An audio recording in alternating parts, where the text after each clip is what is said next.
Netflix, you don't need cable. Hop on YouTube, welcome to the hood table, where we chop up local and global events vocally. You don't really wanna miss out on these conversations. Just joke a little, laugh a little, get that wine in your system, fill your glass a little. Expose current events, talk trash a little. You never know, these opinions might clash a little. They addicted to the content, got them binge watching. You don't like it, then you want invited. Bet your friends watching in the house and your job parking lot before you clocking. They don't wanna miss a second of this HT content. Everybody think they got something to say, so it's an open invitation, bring it to the table. But if you come whack, just know we ain't buying in. We gon' probably turn your back and tell you sorry, try again. Yeah, welcome to the hood table. You don't need Netflix, you don't need cable. Yeah, welcome to the hood table. You don't need Netflix, you don't need cable.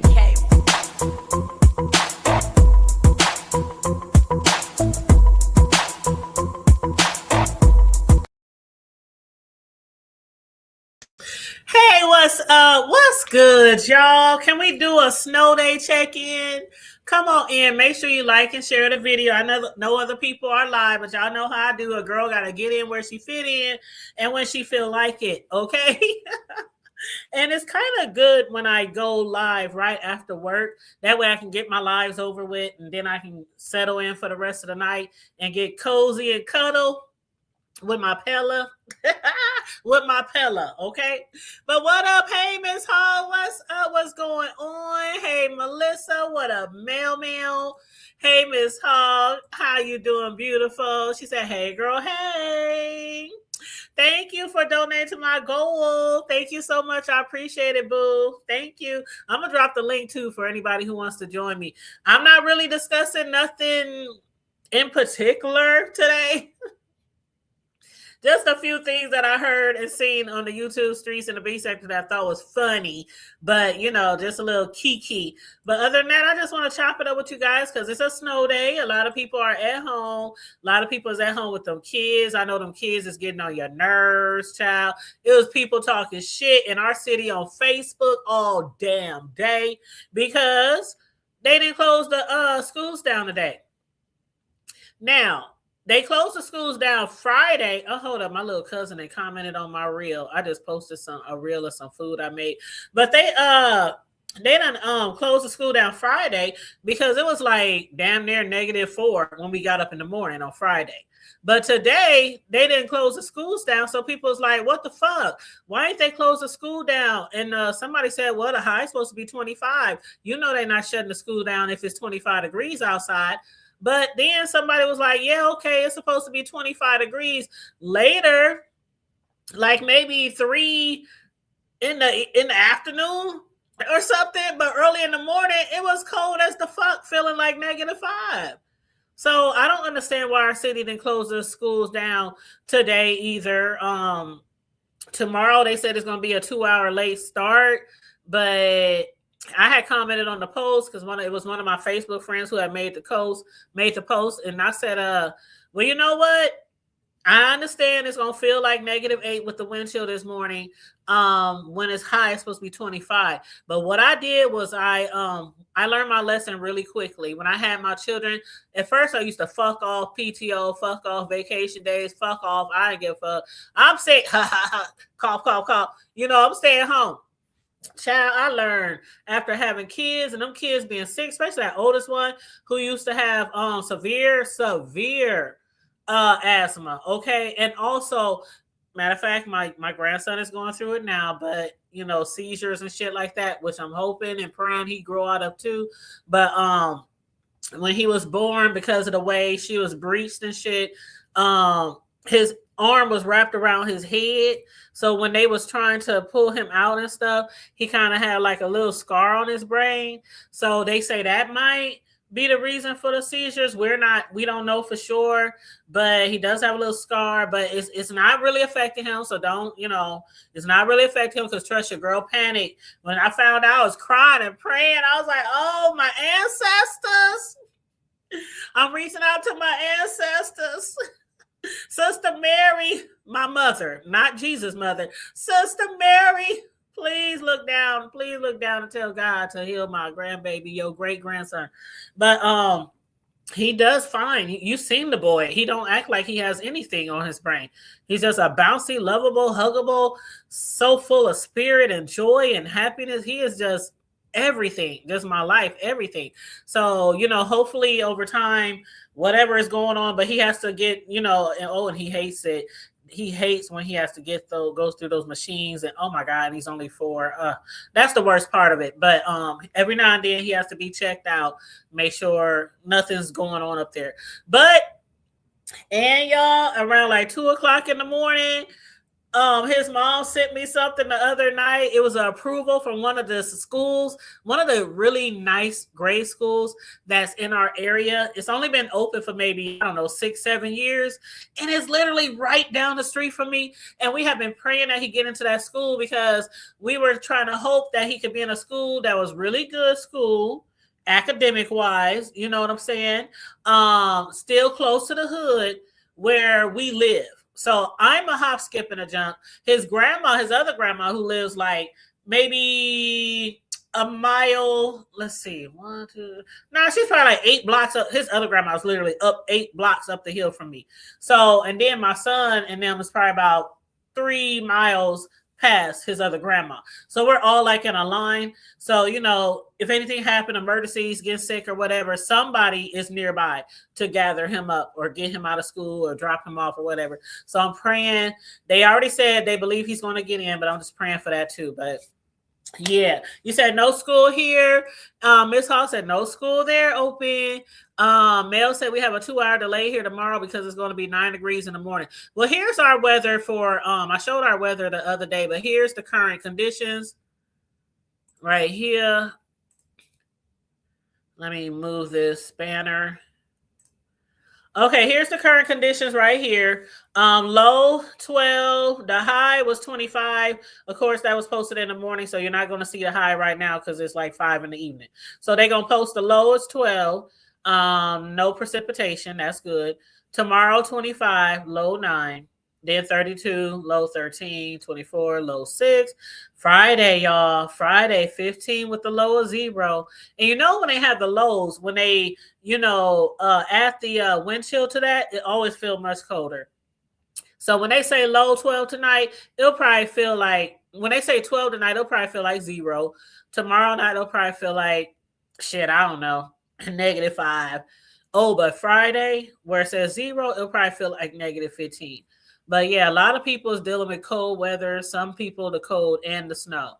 So, you just got to stay warm the best way you can. And, keep some kids in the house, because that's one thing I learned. Like I said earlier, when it comes to school, I learned how to save a lot of my vacation and PTO throughout the year for those days when the fuck ass school district don't want to shut the doors of the school.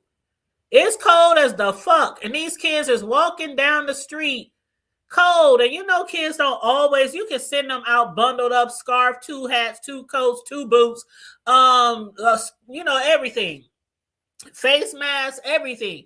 And they'll be halfway down the block taking their coat off, putting their child. I see it all the time. Kids be holding their coat, cold in the book bag. But yeah, it's just be so cold. So yeah, I said that on the post. I said I learned a long time ago. I know y'all mad and shit, but it's times like these where you gotta make a sacrifice. Shit, save up some PTO days so you can stay home with your babies. Because I know how some jobs are. They don't give a fuck either. Some jobs, I'm sorry your kids ain't got no school. I don't know what to tell you. Take them to a neighbor. I don't know. Put them in the lunchroom at work. I don't know. But one thing I did like about one of my jobs, they did have like a daycare up to a certain age, and it was free. It was free. And the kids, they wasn't like no teachers or nothing in there. They just played all day, watched TV, cartoons, colored. They had meals because we had whole kitchen, whole restaurant type of deal in our kitchen, like real food in our job. I used to love that when I used to go to work because, boy, the food was so slamming. Breakfast, lunch. I mean, there's food available all day long. Cooks, fresh food cooked, all kind of vending machines, vendors. That's one thing I miss about going into the office. But will I sacrifice being at home all day in the coziness? No. I'll make my own food every day. Like I got a pot of pinto beans. I uploaded the short, but I got a pot of pinto beans still in the crock pot. They got about an hour and a half to 2 hours to go. But yeah, and I'm gonna smash that with some sweet cornbread. Ooh, wee. Yes, that's what you call that. Ooh, man, that winter snow day food, that comfort food. And thank you for dropping the cash at Vibrant. What up, boo? What up, though? But yeah, so you guys, again, I didn't have too much to talk about today. I did watch King Roman's the other day. I don't think his show was supposed to start off as a call-in, but it ended up being a call-in. And a lot of people, boy, they be calling and they be going off on certain content creators. These subscribers be calling in. They be going in on the CCs, boy. But today I just happened to be watching Lady Nika, and I knew it would get to her. I knew it would get to her eventually. Maybe it got to her right away, but she didn't come live until earlier today. And King Roman had went live the other day. And one thing that he said, he was like, what was the title of the show? The show was called Are You Snowed In? And like an hour into the show, he said, you know what? A lot of people got cold weather going on and snow. He said, did y'all go and see the Weather Channel? Did y'all see how the storm was affecting all those different locations where the content creators live? So he said he started matching the storm with where content creators say they live. And he said he was looking at Louisiana to see what the storm going to look like because, you know, somebody said, somebody said they need ice. They need ham. They need lunch meat. They need bread. They need cheese. I was like, what? Who the fuck said all that? Who out here asking people to buy them ham and lunch meat and cheese? But I immediately thought, I was like, oh, damn, that must be some shade to Lady Nika. It gotta be some shade because I don't know anybody else who really lived down there in Louisiana. And I guess he was like trying to say that a lot of people was in certain areas where it really wasn't going to be that bad. Because I ain't gonna hold you. There has been times where there has been storms and people have came on here getting cash apps and shit. And they was nowhere near a storm. We have had that happen. So no shade, no tea. That shit has happened. But you know, I wasn't really focused on where people live and who was getting. I'll be taking people at their word. You say you live in New York. Y'all say y'all got 13 inches of snow. You say you live in Atlanta, y'all got 3 inches of ice. You say you live in Texas, y'all got ice. I just be taking people at their word. I don't be going back and investigating and all that shit. But anyway, I knew it was going to get back to her. And so it did. But it did. And he was like, I wouldn't be asking the crew, you know, do they need that? I need a loaf of bread. I need some ice. I need some ham. I need some lunch meat, you know, shit like that. And me personally, no shade, no tea. I wouldn't come out here and ask y'all that either. I've been on this application it's been almost 7 on this channel. Like 6.5. And on my main channel, almost 8. I've been entertained by the sector longer than that. Because I didn't start a channel until I was actually watching YouTube for a while. So, but for the time I actually had a channel, I ain't never done that. I mean, yeah, we might post our birthday cash app. We might go on Amazon every now and then and have like a register, something like that. When I moved into my house some years ago, I did a register on Amazon. But just asking for everyday normal shit. I need bread. I need tea. I need pop. I need juice. I need milk, butter, ham, bologna, eggs. I don't be doing that type of shit. Now, no judgment for those that do. But I'm total in agreement with what he said about I would be asking my relatives. My mother's no longer here. I'll be asking my aunties, my cousins. I got plenty of people to just, hey, what up? And we done that before in the past. My family done that before. Sometimes times it's hard. no shade, no tea. Sometimes I didn't have people come and shop in my fridge. I didn't went before and shopped in my mama's fridge, years ago. When the struggle was real. Hey, it ain't nothing. A cousin called, a brother called, hey, can I borrow something? I need to get some groceries, some gas. But I'm glad I have that circle of family, that village. It's pretty bad when you don't have a village or somebody to reach out to, because that's only what one can assume if you have to be out on here. And Lady Nika said she didn't ask for no bologna and no lunch meat. She didn't ask for nothing like that. She said she didn't. King Roman, he probably was just being a little shady, just throwing some shit out there. But she did say she didn't ask for those specifically. But I'm just saying it's bad. It's sad, really, if you don't have a village, if you don't have anybody around you to just pick up the phone and say, hey, bro, hey, sis, hey, cuz, mom, dad, auntie, uncle. Shout out to the people. Shout out to village. Shout out to the people who have villages. And to those who don't, it is what it is. You gotta do what you gotta do. But so I saw that over there. But she was really like upset because she was like, what have I done to this man? Why is he always coming at me? Why is he always shading me? Why he always allowing people on his panel to drag me? And she was like, I really don't understand what the fuck I done to this man for him and the crew to always be, fucking with her or whatnot. And then she mentioned something about cyber stalking. I was like, oh. Lady Nika said, I don't know what I did to that boy. He act like I rejected him.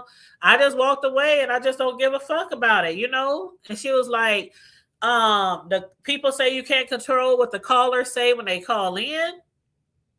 But she said, if you're up there laughing and sniggling and giggling, with some of the shit that they're saying, that means you're pretty much co-signing. And well, we didn't have those conversations before, right? On different panels. If people are in chats, there are even content creators out there who say, if people is dragging me in a chat and that shit is funny, laugh. They be like, shit, I be laughing sometimes at the shit when people be, not me. This is what, content creators have said. They said they be laughing sometimes when people be dragging them when they say something that's really fucking funny. Like, bitch, how the fuck you come up with that one? Which bag did you grab that from? But you know how it is. Sometimes people feel like if something is funny, they gonna laugh. Even if somebody's in a chat and they hear a content creator talking shit about somebody and it's funny, they gonna laugh. They gonna put the smiley faces. Now, I know how a lot of people feel when it's somebody they really attached to, like maybe they mod or they good Judy or somebody they have a relationship outside of YouTube, and they feel like, well, you shouldn't be laughing. You shouldn't be giggling and kikiing and shit like that. Don't even drop down. And we done heard those situations before, right? Where somebody happened to drop down and happened to laugh at a certain moment. And it seems like that moment was right when somebody they cool with was getting dragged. But we know how YouTube and the internet is, right? Somebody could be talking shit and they could be totally done with that conversation and moved on. And something else has started, but somebody might have dropped down in the chat and start busting out laughing. Then it might appear as if they were laughing at something being joked or said about somebody they're supposed to be cool with. So we know how it works with the chats. The chats sometimes be behind. You know what I mean? But I don't know. I don't take too much into, I don't know. I guess I just don't take the shit that serious. I mean, you have to be like somebody really, really, really close to me. And it's only like a handful of people on here who I could be getting dragged and they just in the chat, caca, or up on the link talking shit too about me. And then I'm like, okay, I see where we stand. Deuces up. No love lost. You go your way, I go mine. But if it's not somebody that I really feel that way towards and they laughing or something in the fucking chat, I don't give a fuck. I'm not even a chat reader. People be telling me, who is that? Somebody keeps telling me, it's in the chat, Hood Table, it's in the chat. You need to be in the chats. I be trying to be in the chats, but I be also trying to pay the fuck attention to who's on the screen, to who's on the panel. It's kind of hard for me sometimes, to do two things at once. Okay. And I'm up here like trying to watch the chats, especially if they got 5, 6, 700, 800,000 people. I don't know how y'all keep up with the fucking chats and try to still be entertained by what's on the panel or who's on the panel. But some people take that more seriously than others. And Lady Nika, she got every right to feel like, he's co-signing if he's laughing and giggling when people, a lot of times King Roman, when he don't want us to know he laughing or kicking, he will put that towel over his face, or he will put that banner up. I love that banner with the towel over the man's face, which is him. But he'll do that, and I have done that before. I have went off camera before. If I was on camera and something was said really shady or really funny in the chat or the panel, I hurry up and turn my camera off, and I'll be on mute. And usually people know I'm in the back cracking the fuck up, just cracking the fuck up. They be like, Hood Table, come back on, get back in here, Hood Table, and get back on that damn camera. I'll be like, my bad. I had to do something real quick. But yeah, so y'all, Lady Nika, that's how she feels. But then Dory hit the panel, and Dory was like, why is he?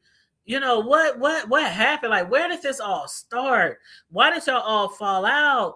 And I almost forgot why they fell out. But regardless of why they fell out, Lady Nika said, you keep messing with me. She said, I already got like an excellent cyber stalking case. I was like, okay. She said she has a cyber stalking case if she wanted to pursue it. And she did say that I feel like I'm stalked. I feel like I'm being harassed. I feel like I'm being bullied. I feel like, and a lot of people do call him a bully. A lot of we didn't heard it. That's how some people feel, that he's a bully. But they also say that shit about other people like Diva.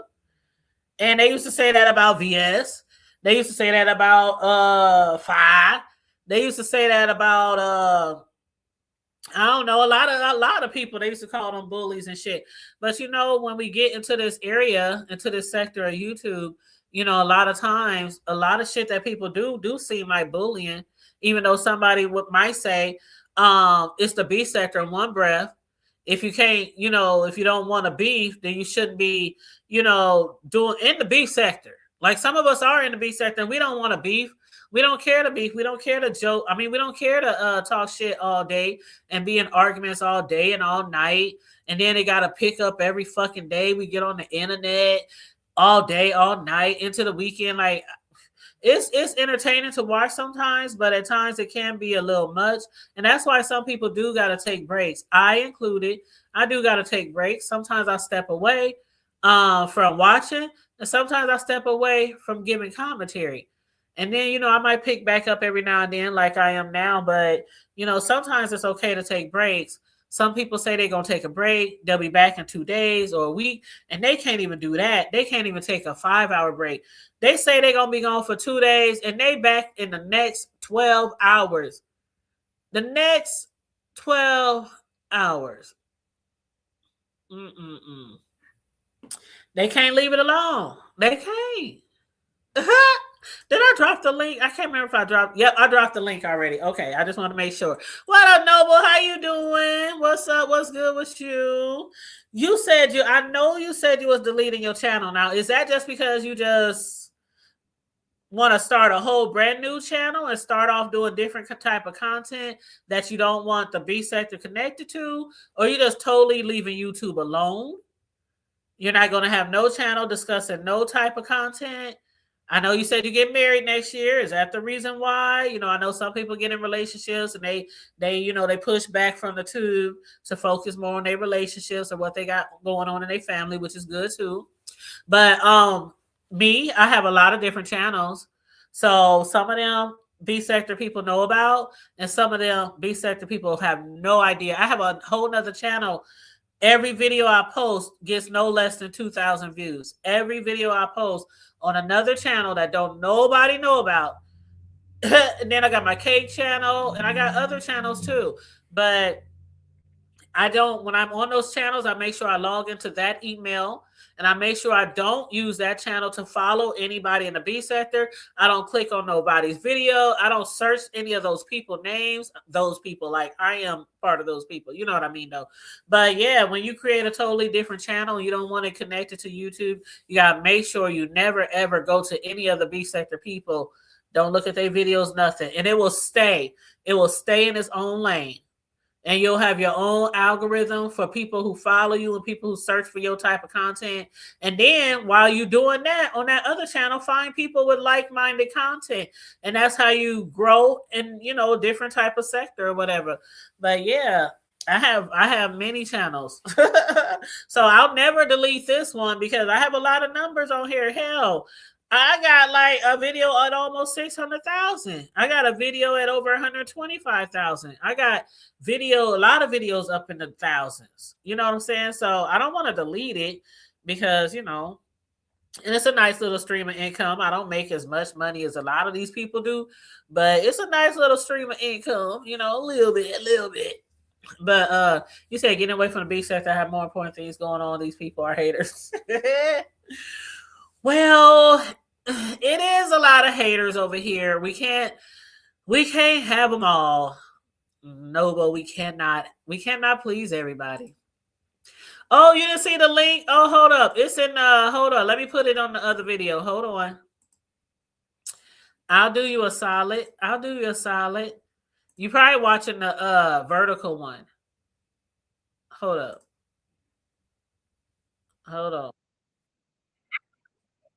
Hold on.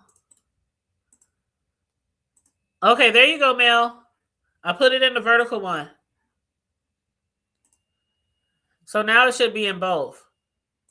So if you want to hit the link and join me on this cold winter snow day, feel free to hit the link.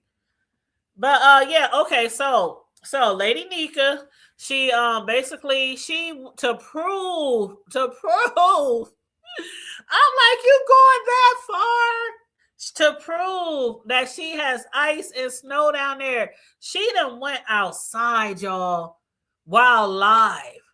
She done went outside. She done showed the snow, the ice. She showed her neighbor's yard, her yard, her neighbor's yard. She showed the street where trucks was driving back. The utility people was out there because she said some people having issues with their lines. She was out on her porch, on her patio. She said, do I need to show y'all my carport? I got a truck in my 200 under the carport. Do I need to show y'all my carport? Do I need to show y'all my cars in the carport? It was still people trolling in her chat saying, you know, that's an AI. Man, when I tell y'all, I about died. I about died. Somebody in the chat said, you know, that's AI.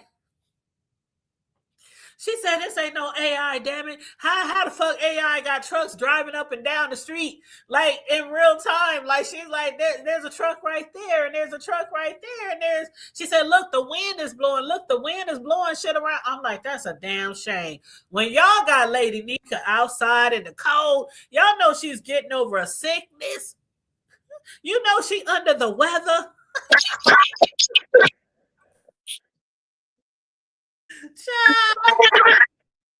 Oh, I hear myself.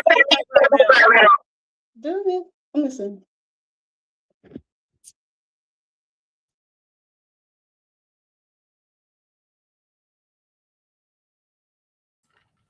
Some people over here don't like me either. How about now? Oh, that's much better. Okay. Yeah, some people, everybody ain't gonna like us, Noble. That's one thing about being.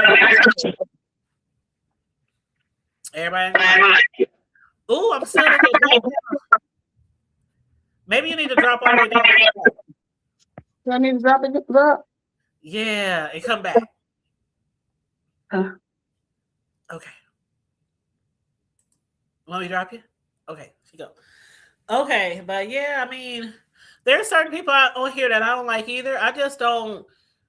If I don't like somebody, I just keep it to myself, and I just don't fuck with them. But you know, the people who beef and gotta have beefs all the time, if they don't like somebody, they're gonna make it very well known.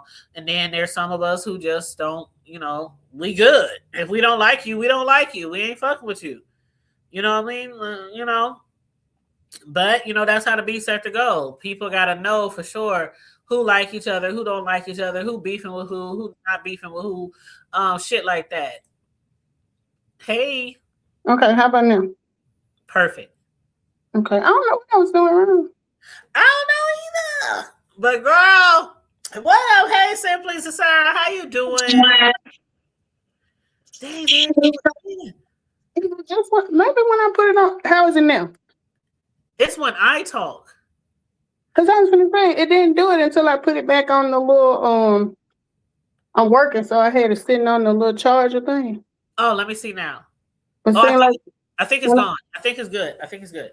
so I guess I just need to hold the phone. Girl, I don't know, child. I don't know. Because you know you can go live on vertical and horizontal at the same time, right? So people watching you on the phone, they can have you on vertical. I know. So yeah, that's why sometimes people come in and be like, why I don't see, or you know, because you probably watching the other one. But yeah, so girl, did you see Lady Nika over there outside her house No, I didn't see it today. Or was it yesterday? today? No, I didn't see it. This morning. I wish I would go outside my house. See, it's snowing, y'all. See, I'm not lying. See, it's ice out here. See the air, the blow up, the cold coming out the moisture coming out my mouth. She was out there just showing everything because of the fact that she had asked people to donate to certain items that she needed for the snow day. Mm-hmm.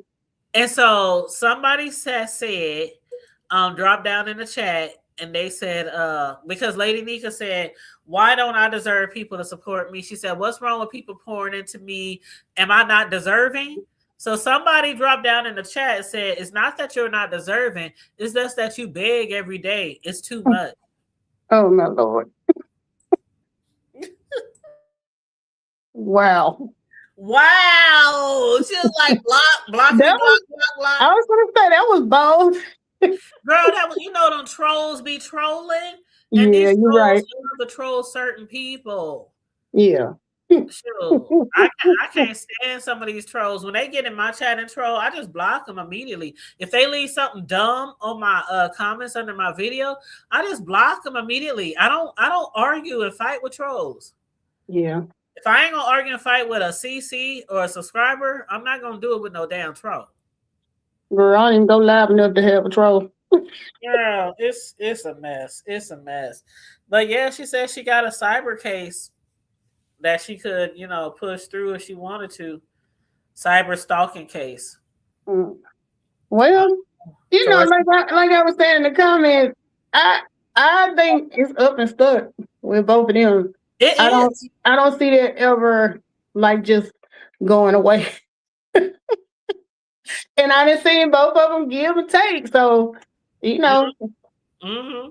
I think it's very up and stuck. And then when Dory hit the panel and said, dang, when did this all happen? Why did y'all start beefing? Girl, why I almost forgot. Like, you know how beefs be going on for so long, for so many years, you forget how it originated?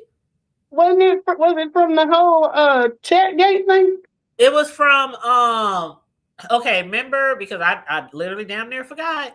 But remember when King Roman said he was being doxxed and he blamed it on Bree? Yeah, you know, he got let go from his job and all kind of shit back. Remember that shit? Yeah.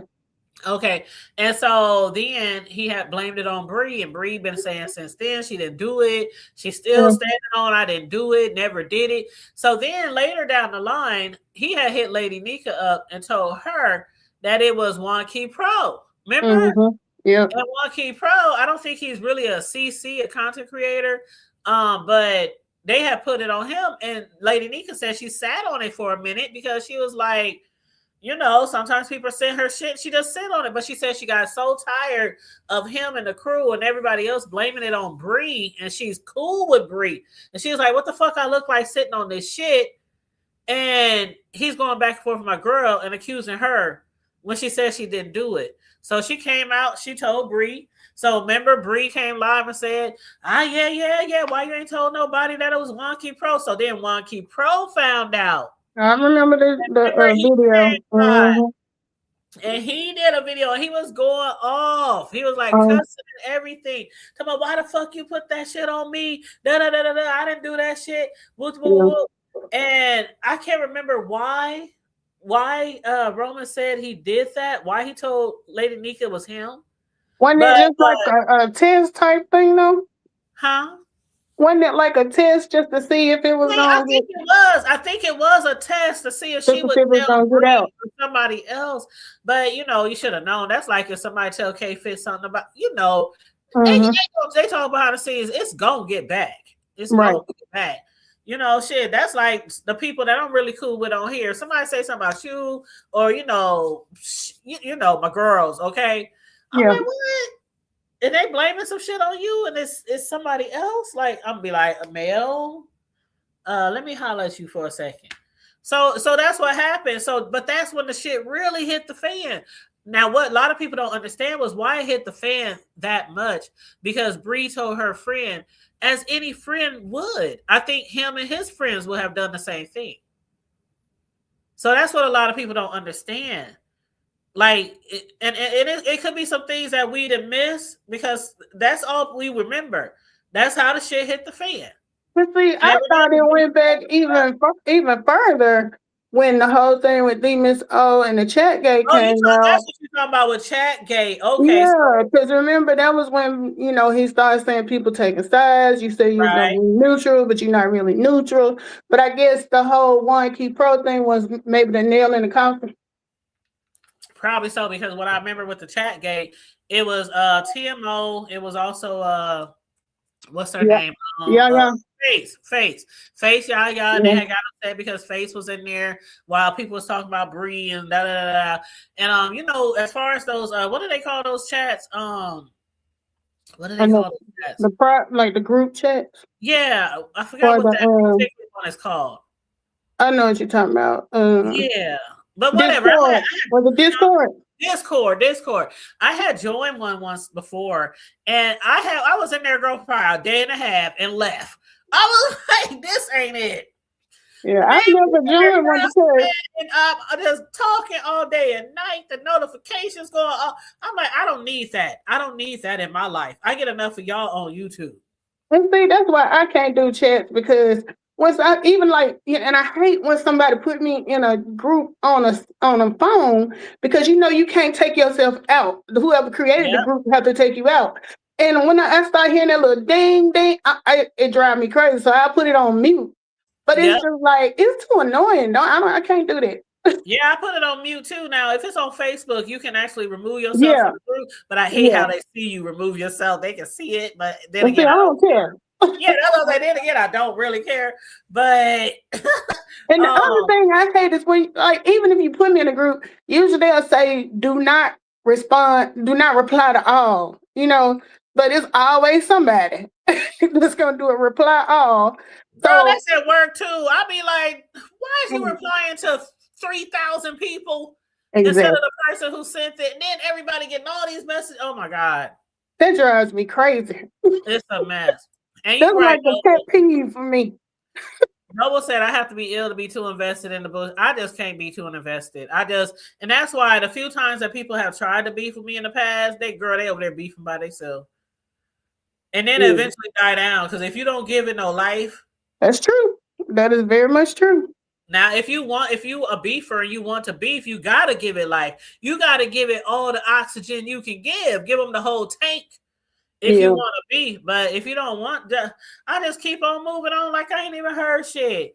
Well, believe it or not, sometimes when you ignore them, it hit even worse than when you come back and forth. And sometimes it do. But you know what? If that's what you got to do over there to make yourself feel good, to talk about me, and I ain't studying you, it is what it is. My ignore game is really good. Girl, what you talking about? Me too. Yeah. My ignore shit. You ever go over there on LSA? They talk about everybody over here, including me. Including me. That LSA table. That bitch thinks she cute. That bitch thinks she that. I mean, I used to read LSA too, and I stopped doing that. Well, I may have seen one or two things about you in the past, but they ain't never really seen them give you a hard time. I just seen it. Because usually I use LSA to see, like, because I ain't on like every day, but I go in and see what's going on so I can know who live to check out. Because you miss a few days and you fall completely off.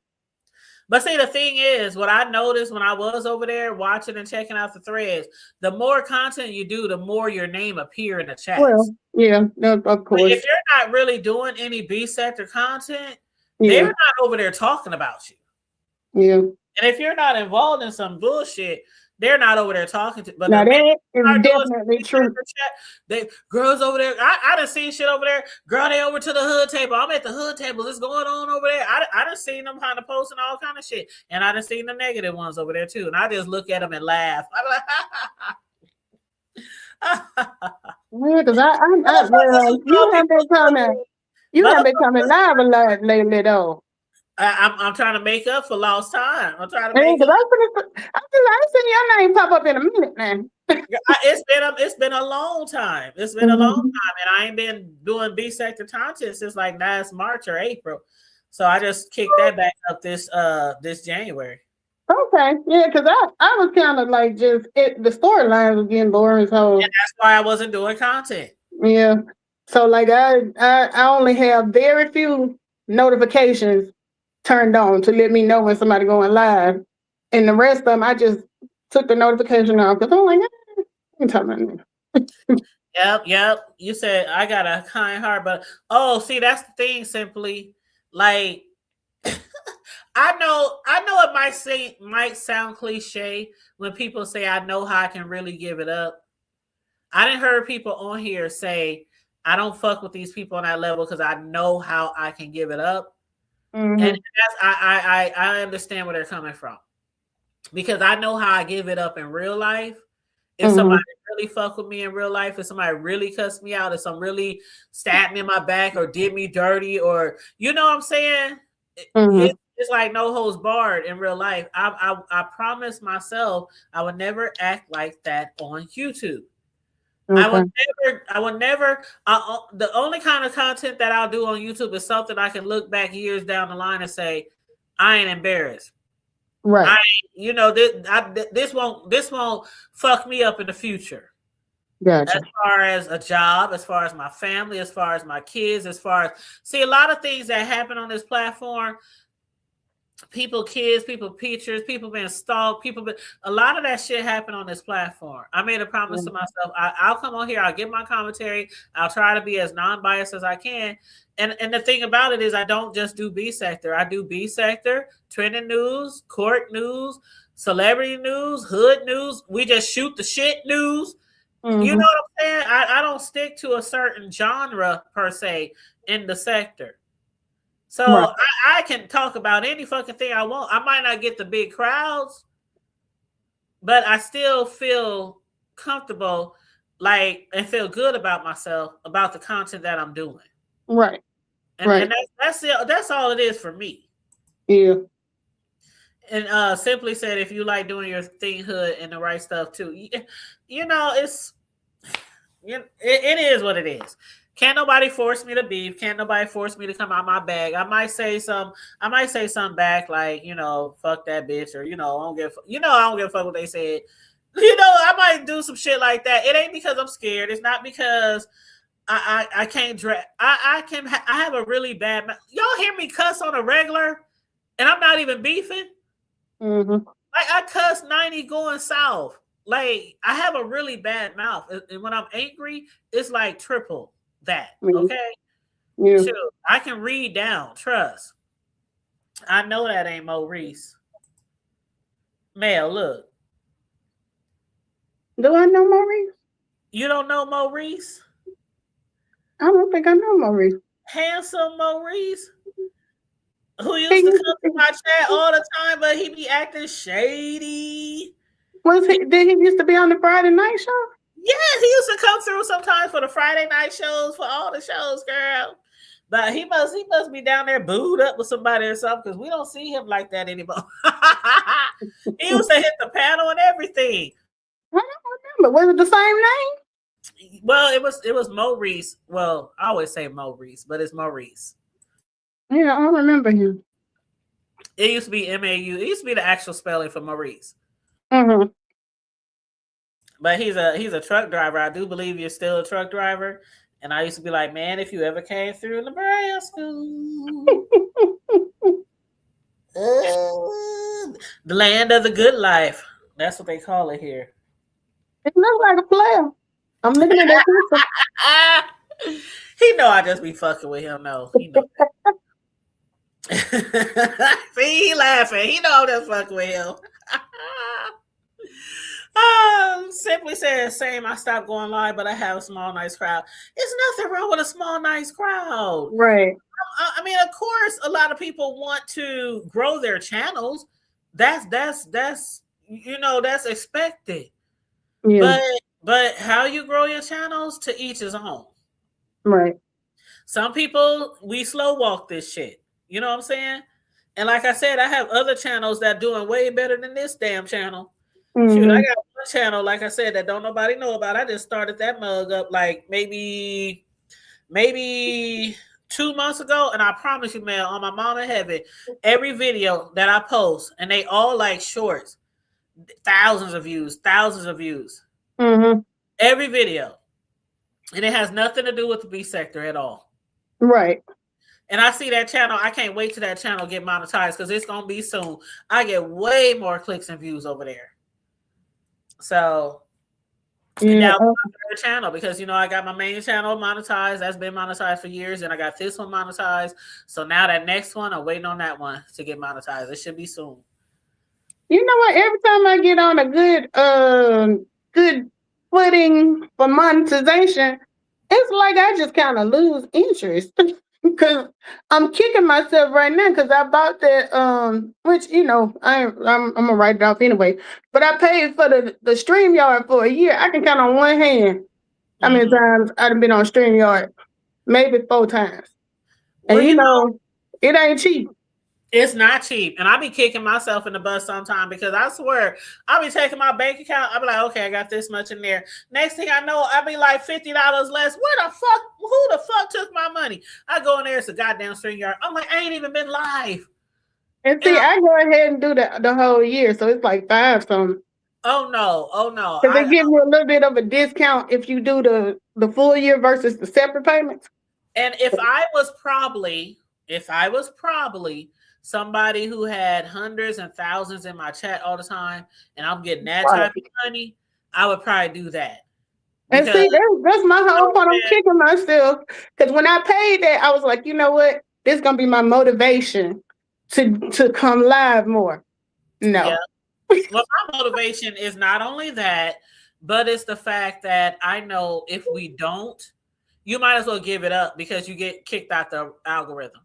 Yeah, I don't know if that was ever in anyway. So yeah, you have to have so many hours within a 12-month rolling period.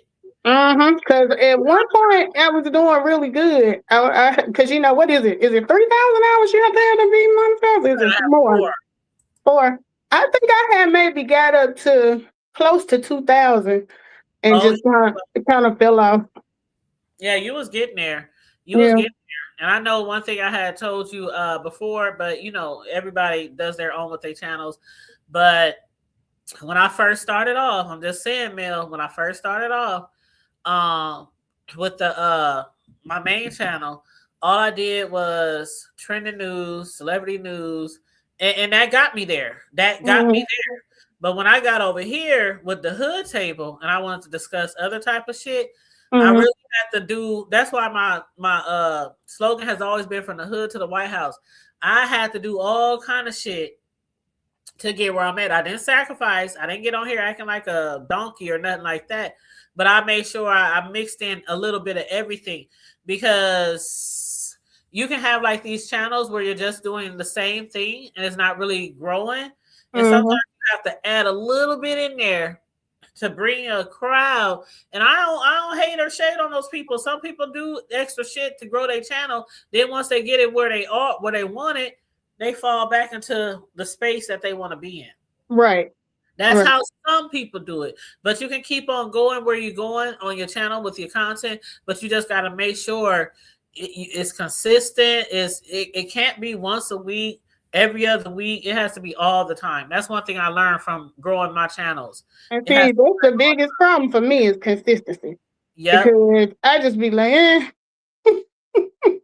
don't feel like it. And you will get out that algorithm like how, like before when I was doing girl, you saw how my channel was last year, especially around the time when we was doing the Vegas shit. Remember we was doing commentary on the Vegas gate. Yeah.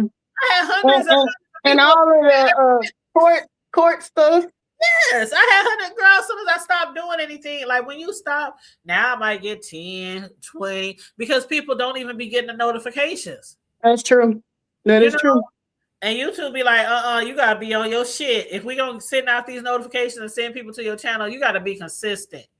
You know what? The other thing though, it's people who I got everything checked off for it to notify me, and sometimes YouTube just don't let me know. I be coming back and I be like, I didn't even get a notification. Yep. So, it's crazy. You got to be consistent. But Simply said, you know what happened for me? I don't enjoy limiting. That's a lot, so it died a bit for me. You know, boy, they've been acting up over there on that channel every day, damn near for the last 2 years, all summer long. I was so focused on Diddy and the trial, I didn't have any time to do anything else because I was getting those transcripts every day and my notes and all that kind of shit. It was 3 months strong, Mel, of Diddy trial. Yeah, it was disappointing too. In the beginning, it seemed like it was gonna go in different directions, but when it was over, I was kind of like, I was hoping something big was gonna get uncovered, and it wasn't really sensational. It was about what we expected. I thought maybe some celebrities would come forward or something like that. It was all right though. It was a lot of what we expected, but also it was a lot of that shit we did not expect. Like a lot of that. What's the biggest thing that was a big reveal for you? The biggest reveal to me was when he set Old Boy's car on fire. When he tortured his dog and locked him in the bathroom. When he took his assistant by gunpoint and dragged her to Old Boy's house, when he threatened to kill her in the Central Park. I mean, it was a lot of shit that I was like, damn, that motherfucker's off the chain. Maybe I had prejudged, but none of that surprised me. Yeah, the freaky shit didn't surprise me. The freaky shit, all the baby oil on the wall, though, 100 bottles of baby oil on the wall. That was a lot. That was a bit much. But the other shit, like preserving the guy's cum. Yeah, it's fluids. Different things like that. Some of that shit is just like so far-fetched. Like you are sick. You is sick. You go from freak to just sick in nature. Yeah. I'm trying to think of what was the biggest shock for me. Maybe when he threaten Cassie's parents or something. Oh yeah, he threatened them and they sent the money. He did eventually send the money back because of course they was gonna press charges. That's the only reason why he sent the money back. And then the way that he was so abusive, like we had heard things about him. We even seen the video, but that was one video. Like how the way he was fucking that girl up and everybody else, it was very hard to hear. But then, like people said, the reason why they didn't do the domestic violence thing was because she kept staying. That they knew they wasn't gonna lose, they wasn't gonna win that at all. They were smart about that shit. They wasn't gonna win that because your ass left years later. Okay. Right. And you got a lawsuit and you won. Like how much was it? 30 million? I can't remember. I know it was a big amount, and it only took him a few days to. Yeah, it took him less than 24 hours, Mel. Okay. Less than 24 hours. Yeah. Yeah, but what Simply was saying about limit, a lot of the stuff over there was like some fuck shit going on all the time. So the plays, oh my god, the plays. Like I remember one, for example, when he was telling old girl, what's her name? Dragons, to make up a story about somebody in the family dying or somebody in the family being sick to get money. Remember that shit? Oh yeah, that was when she had first moved down to Florida, wasn't it? Yeah, and then he was helping her. He was basically helping her to get money off of people. All these lies and shit. They was coming together and putting their heads together because I guess he didn't want to give her the money himself, and so he was out here telling her how to get the money. Look, he about in here. Yeah, you know, there's so many plays, and that was the only thing that was really going on all summer, besides the Diddy shit and stuff like that. And so I didn't have no desire to even watch half of the bullshit. I didn't know what the fuck was going on. And Happy Life sometimes will hit the panel and be like, "Hood Table, did you hear about?" No, what happened? Yeah, I don't know. So I think everybody probably kind of fell off at the same time because I was the same way. If he was the only thing that was going on, and I'm like, I'm just not invested enough to listen to that. And then with him being live for so long, and I just used to be like, I don't want to watch that. It's very hard to even watch the replay. And for people who have jobs and kids and shit, there are some people there that be in his lives till he finished. Like he can start at 8, 9 in the evening and end at 4 or 5 in the morning, and those same people are in the chat. And I'm like, y'all just don't have nothing going on. Y'all don't need to sleep. What tickled me, he had the nerve to talk about Goosey being live for a long time. They do the same thing, except for Lemon falls asleep. He just fell asleep like 4 or 5 days ago. In the last 2 hours, you would hear grunting and snoring. Like he was 2 hours of sleep. I'm like, if this is the part calling to kill the black, Lord have mercy. Just live for like hours. I don't see how to, like, maybe unless they working a job, because I will say most of the time I have YouTube on when I'm working. So I have it on, but I might not necessarily be sitting on the edge of my seat listening to everything. Oh yeah, see, I do that too. I have it on like sometimes when I'm working. If I don't have to take phone calls for any clients, I have it on in the background, while I'm working. But I'm talking about all night, 8, 9 hours. And they're putting comments in there and everything. I'm like, no. During the night when we are supposed to be sleeping, Sure. Now I tell you this, he and it's a few people, him, JW. Some people just have those panels where it's like the white noise. You turn it down real low so you can hear it, but not really clear. And because some people need to fall asleep to some type of sound. Me too. I keep my TV on. Lemon's panels is perfect for the white noise if you got it real low. Mm-hmm. Yep, but sometimes I wake up in the middle of the night and I hear some bitch. I'll be like, what the fuck? Oh, but have you been watching Jay Wilson? Jay Wilson, I don't know what the fuck. He be over there calling everybody a hoe. You a hoe? You a hoe. I have completely lost interest in Jay Wilson. I have not watched his live since before all of the Tommy and Castro stuff. That's how long it's been. I hadn't watched a single live. I dip in and out over there every now and then. But I'm telling you, one day I was like, when did Jay Wilson start saying ho so much? Like every other 30 seconds, ho, ho, ho, ho, bitch. Yeah, I've been hearing people talk about that. I'm like, what? Jay Wilson, did you backslide? Are you still going to church? We're talking about, I did see, you know how you just see the title. And somebody was saying something about him and Mark in an open relationship. Did he say that or something? I didn't hear that, so I'm not sure. But they said they in an open relationship? Now, I don't know. I'm just saying, people will do clickbait. So I saw this somebody else's like upcoming live, and it said something about Jay Wilson single, and I don't know, something about Mark. So I was like, did something new come out? What? So I don't know. I need to let Jay Wilson pop up over here. Jay Wilson pops over here every now and then. I hear his chat. I think I dropped down in his chat this morning. Oh, okay. I forgot what he was talking about though. But yeah, I dropped down in his chat this morning while I was working. But I I try to drop down, and people I do watch, every now and then, because the thing about it, when you're working, Mel, I know you probably watch people too, but you don't want to drop down because you're working. Yeah. And you can't pay attention to the chat. And sometimes I'll drop down and I'll go back and like 5-10 people that spoke to me and I ain't said shit. And I'll be like, sometimes I don't drop down when I'm working because I don't want people to feel like I'm ignoring them. Yeah.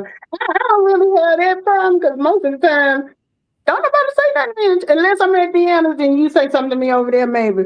But I don't do a lot of dropping down anyway, especially if it's like a huge chat. It had to be something really out of the way for me to make a comment. like, nah, I got to say this. I tell you what, last night I caught a little bit of Lemons Alive because there wasn't shit else on.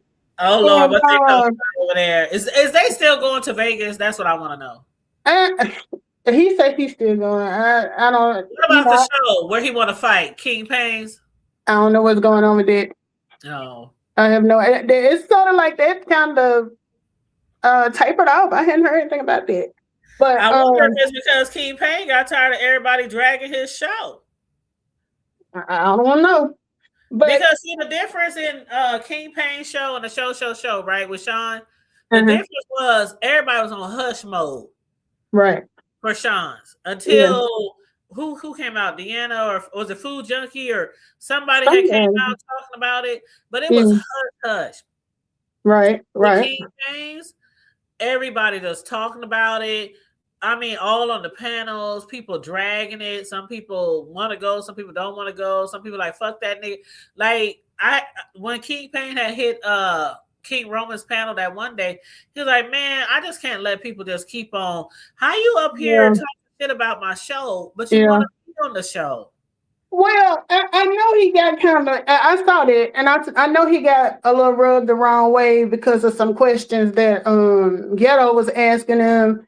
And I don't know if the one Sir King asked, a couple of people asked him stuff and he was kind of getting agitated, but I didn't feel like they was asking him to put the show down.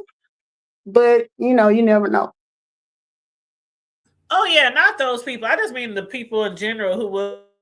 Oh, okay. They were dogging it out. And other people. Right? Okay. Like the fact that you got to pay $200 to go, like the fact that you got to buy your own flight, like the fact, you ain't getting paid, you got to get your own flight, you got to pay $200. And then Lemon was talking about having contests like the challenges and having the subscribers donate money to pots. Like, who does that on reality shows? Nobody. Like, come on now, y'all, child. I'm not trying to hate on his creativity or hate on his projects, but it just doesn't seem like anything I would even be interested in doing. Like, I don't know if I would if it would benefit me, right? In some type of way, you know what I mean? Right. All right. Because from the only thing I've seen is the little clip with Lady Snoop in the fight thing, and that was like kind of ghetto. So yeah, it was ghetto, and some people told Roman because Roman had asked the crew, "What do y'all think?" And a lot of them said, "Don't do it." Snoop said, "Don't do it." She said, "It's a season 3, and basically, you see that the shows ain't went nowhere. So why would you want to go?" And that's the thing with Sean's. It was the first show. Who knows what would have happened? And Mel, you probably heard me say before, and I'll say it again. I think it would be really good if a reality show picked up the B sector, some of the people in the sector, because I think it will draw attention to our sector from people who don't know nothing about the sector. Mm-hmm. But will that ever happen? Most likely not.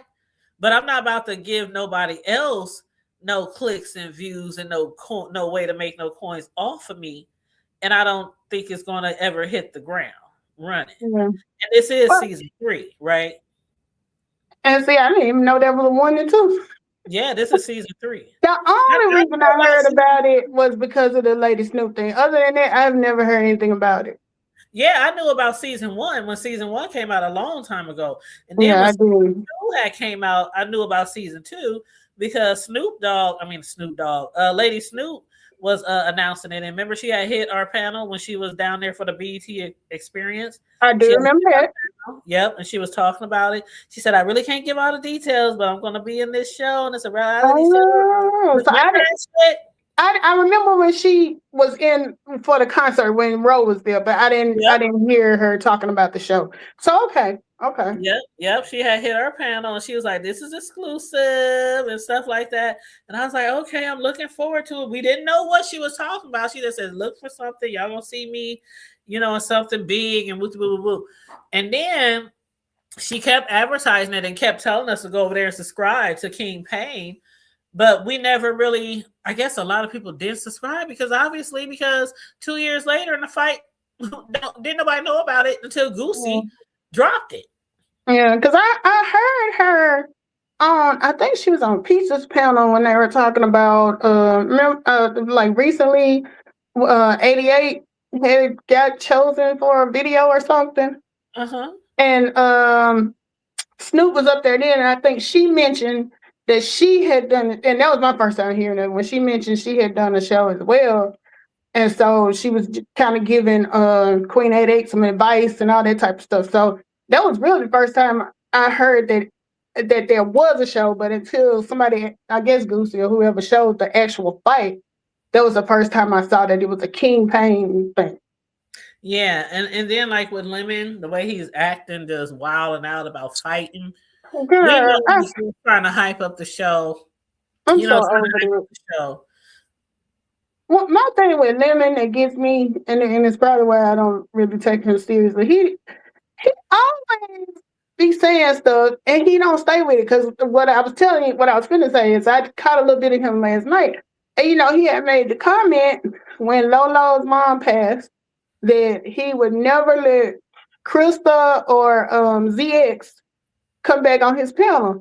Yeah, I was just like, so I think I put it in the chat.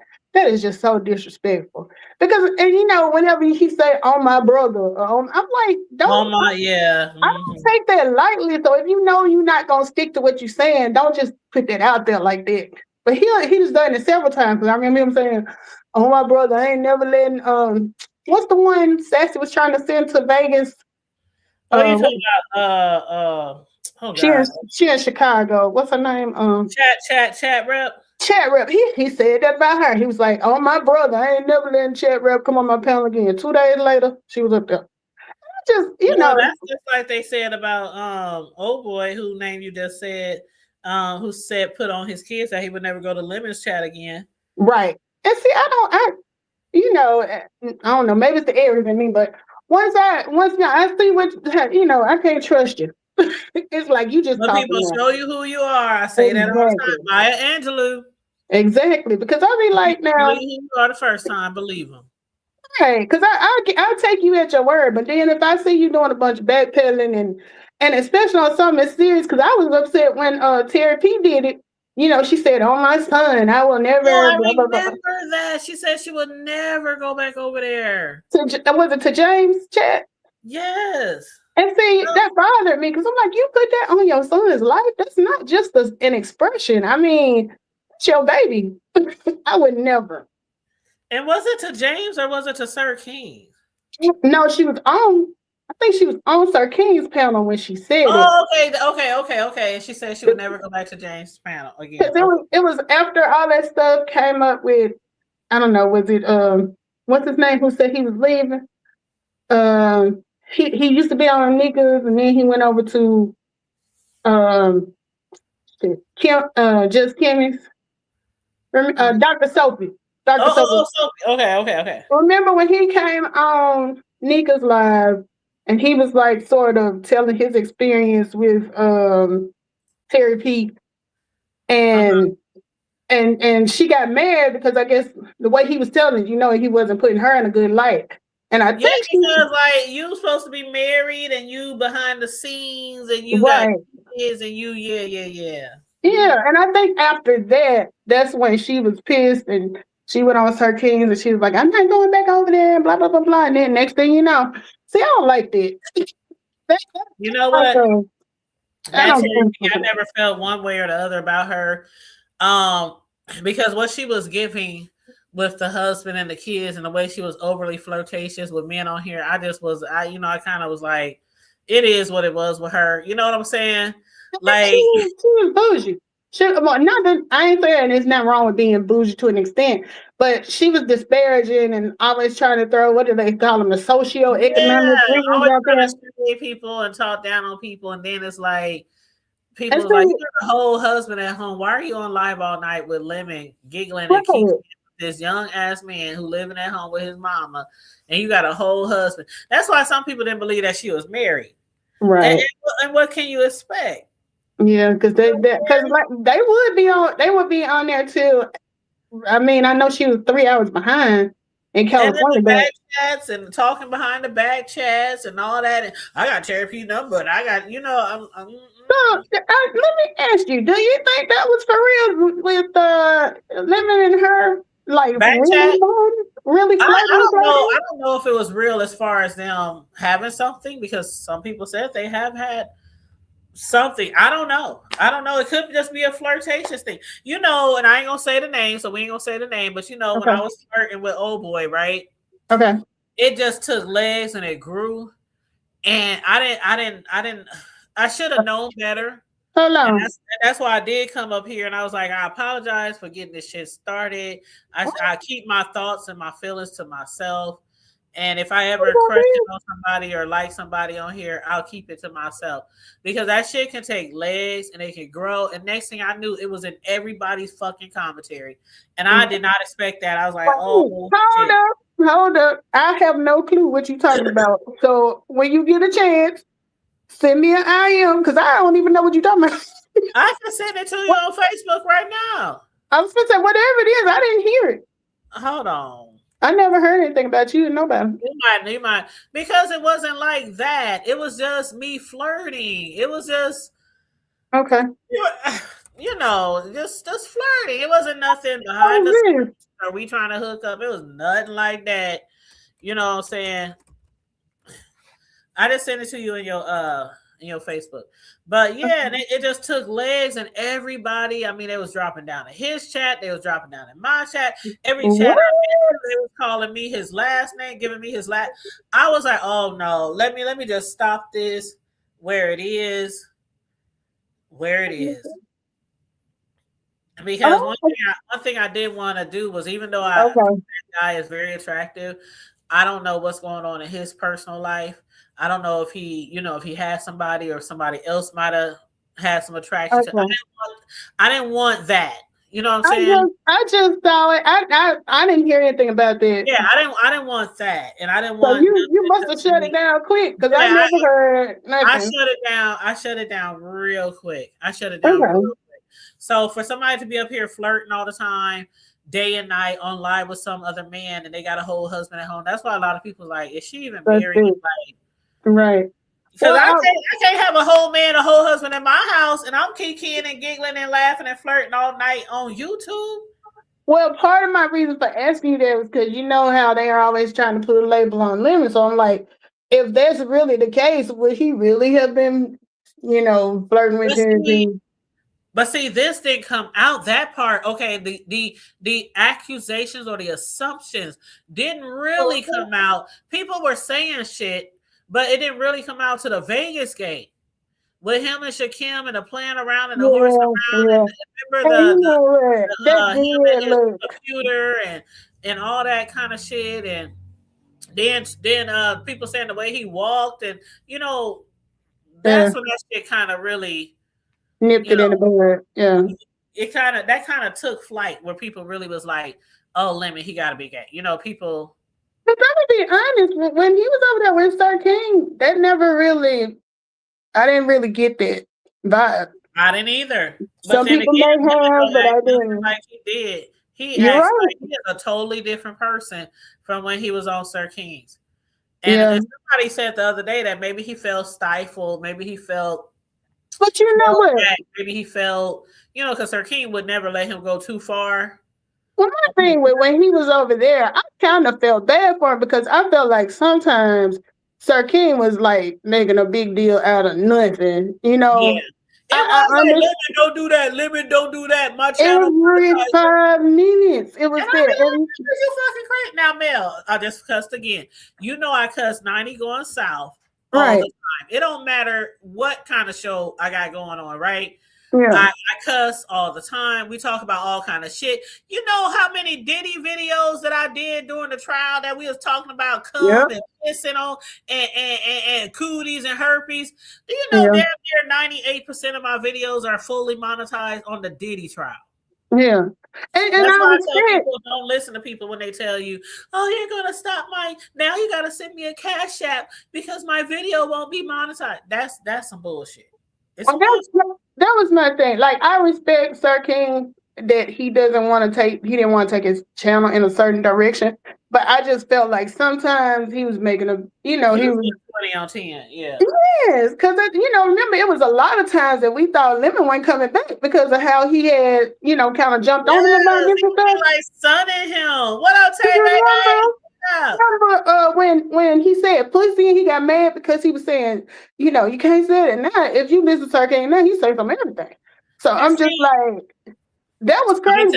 But Lemon came back. He came back. So.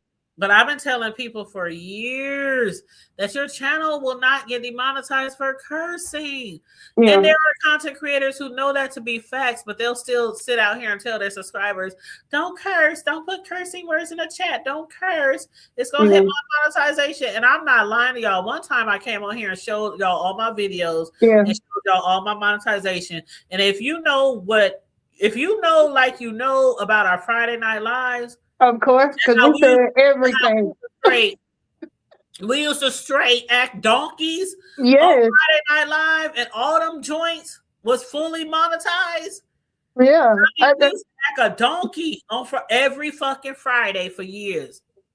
Yeah, that's why I always say, because I've heard you say that you ain't never had no problem. Then I know Deanna cuss like a sailor, and I'm sure she don't have no issues either. So I'm just like, I don't know, but it was like I was saying, like, if that's the direction he wanted his channel to go, I wouldn't argue with him on that because it's your channel. But at the same time, it just seemed like Lemon took a lot before he finally left. Because people was trying to get him on their panels. Why you keep going over there? You need to quit. He's like, nah, I respect Sir King, blah blah blah blah. And I used to be like, now that he was loyal for a minute. Now I don't know what happened when he got his own channel that he changed, or he was like that all along. When he got his channel, I was one of them. I was so excited. I was like one of the first to subscribe. I couldn't wait till he went live for the first time. And then it was like everything was like cool. Everybody having fun over there, and people still be over there. I ain't gonna hold you in his voice, but it was like, it just turned into something that I was like, I couldn't have gone to it because it was too unorganized for me. So I go over there and I catch the replays every now and then, or if something like really go down and people really talking about it, and I want to I'll go over there and be like, what the fuck shit Lemon over there doing now? And I go and watch the replay, take some notes and discuss it.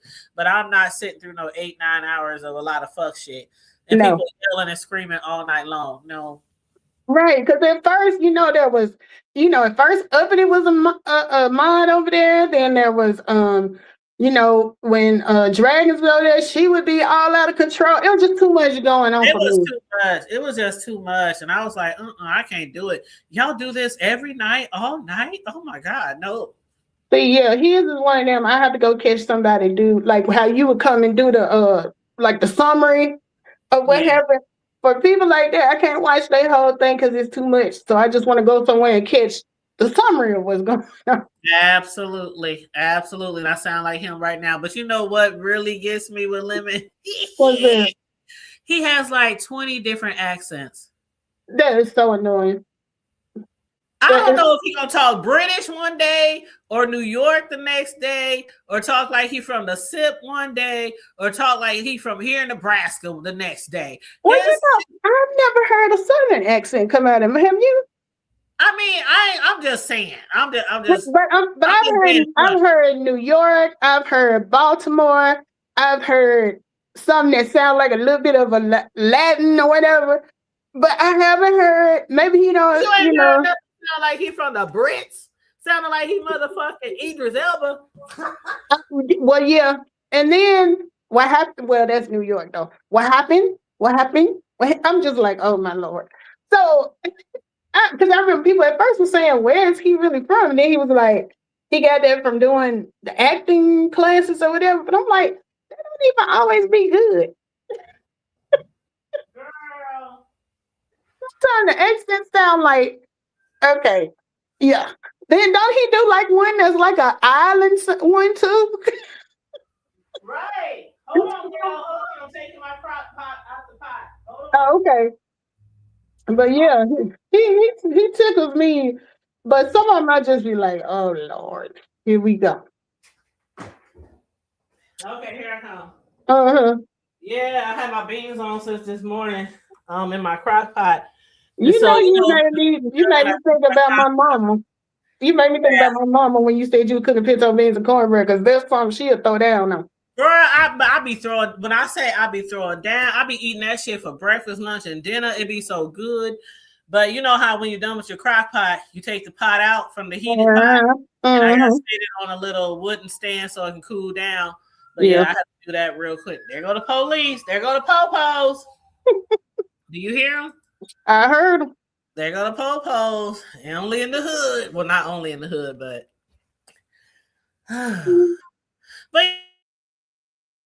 no shade, no tea. I like him. It's just everything ain't for everybody. And there are times when I will be over there and I'll be watching because there's something interesting going on that I think is interesting. Then sometimes I tune in and I'll be like, they over there just doing the most. I can't. 25 different people trying to talk at one time, yelling over each other. Oh God, I can't. And I hate when people be like the people who really, really talk over each other and you got to keep telling them to shut up and be quiet. That is so annoying. Yeah. Yeah. Because you can't hear anything. And then what's worse too is when somebody have a bad mic and it's like sound like they talking underwater.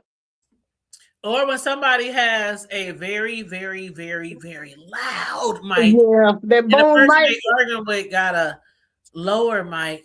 Right. And it's like, I want to hear what the other person is saying too. And then when you tell people they mic too loud, they be like, what you mean it's too loud? Like they don't know that their mic is too loud. Right. I think, I see people get offended by it though, but I don't see nothing wrong with putting somebody in the back until the other person finishes talking. But people do. They get sensitive about that. And I'm just like, but it just makes sense. But you know why people get offended? Because it's usually the ones with them really loud ass mics, and they want to be the only one heard. And and something else like I found on YouTube, it is like a cardinal sin if you block somebody. I don't understand why people get so mad about being blocked. Like it's almost like a slap in the face to people, I guess. But I done seen people really get mad about being blocked in somebody's chat, and I'm just like, but you still can watch. I got like 400 people. I got like 400 people blocked. But I'm like, why do they get so bent out of shape? I mean, I don't know. Maybe you got to be a CC to understand it, but I just be like, I done seen people really, really get hot about being blocked in somebody's chat, and I'm just like, is it that serious? I mean, you really offended. So, well, all I can say is try not to do anything to get blocked.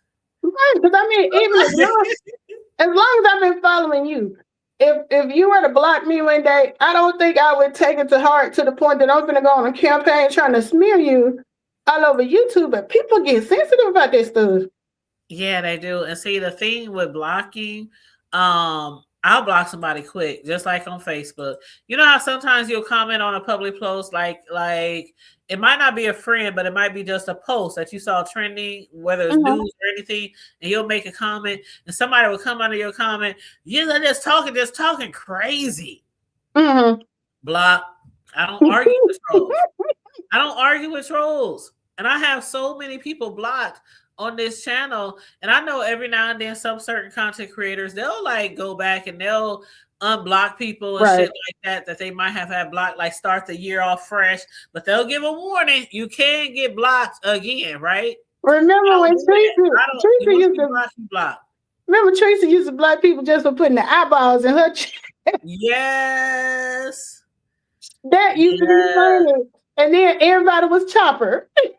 Oh yeah, everybody was shouting, Chopper, I know that's you. Chopper, I know that's you.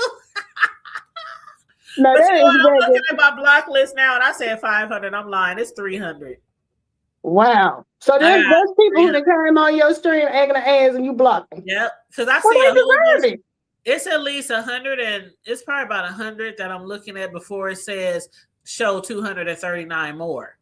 Well, so it's probably 100 or so that I'm scrolling through before I even get to the button that says show 239 more. So it's well over 300 that I have blocked. I think I've only blocked one person, and that was when I was on my, we do the financial one, and I was doing an ad for when Naya and them was selling the hand sanitizer. And what was his name? Everybody kept trying to figure who he was, because at one point they said it was Sir King. You remember the troll? Because Teresa even bought his like a T-shirt. You remember that troll? He every time somebody would block him, he'll make a cheese surf from him. Yeah, because every time you block him, because even VS used to be like, I done blocked him 9 times. He'd come back on a new what was his name? I don't know. And what up, Lovely? How you doing? If I could think of who I'm talking about. He called himself, because he'd been around forever, but nobody figured out who he was. But he even started his own channel. What? And you remember that troll? What was it? Because everybody was like, it's Sir King. Sir King was like, that is not, I am not. Oh, hold on. Give me a minute. I know. Give me a minute because I gotta look up something. Uh-huh. Hold on. Let me go to my old channel because I can't think of it. I'm my old channel, but let me go to my other channel because I made a video about it. So hold on, it's on the tip of my fucking tongue. Oh, me too. What was his name? The Wrench. Was it the Wrench? No, that's not the one that I thought was Sir King. Remember, she used to call him Wrenchy. I remember that, but that's not the one that I thought was Sir King. Oh, because people used to say Sir King was the Wrench because he popped up after, the Wrench was coming around. The Wrench came on one of my things, and where I was advertising the hand sanitizer, he wrote in the comments something about, don't buy that stuff, you don't know what's in it, blah, blah, blah, something like that. And I blocked him. That's the only person I've ever blocked. Oh. But yeah, the Wrench, the Wrench used to make 1,500 pages. Every time somebody would block him, he'll come under a new one with the same name. See, I never thought the Wrench was Sir King. Who I thought was Sir King was Zills. I remember that. Yeah, because he was from another sector. And remember, I had did a whole video about Wolverine, because remember people had thought that Wolverine was Sir King. Yeah, I do remember that in the beginning. Yes, so I did a whole video saying I don't think that Sir King is Wolverine because Sir King is Zills. And the way I put 2 and 2 together was, remember that one time when they were the circles and that phone rang? Yeah, the circles were moving at the same time or something like that. And the bubbles was moving at the same time on the avatars on the panel.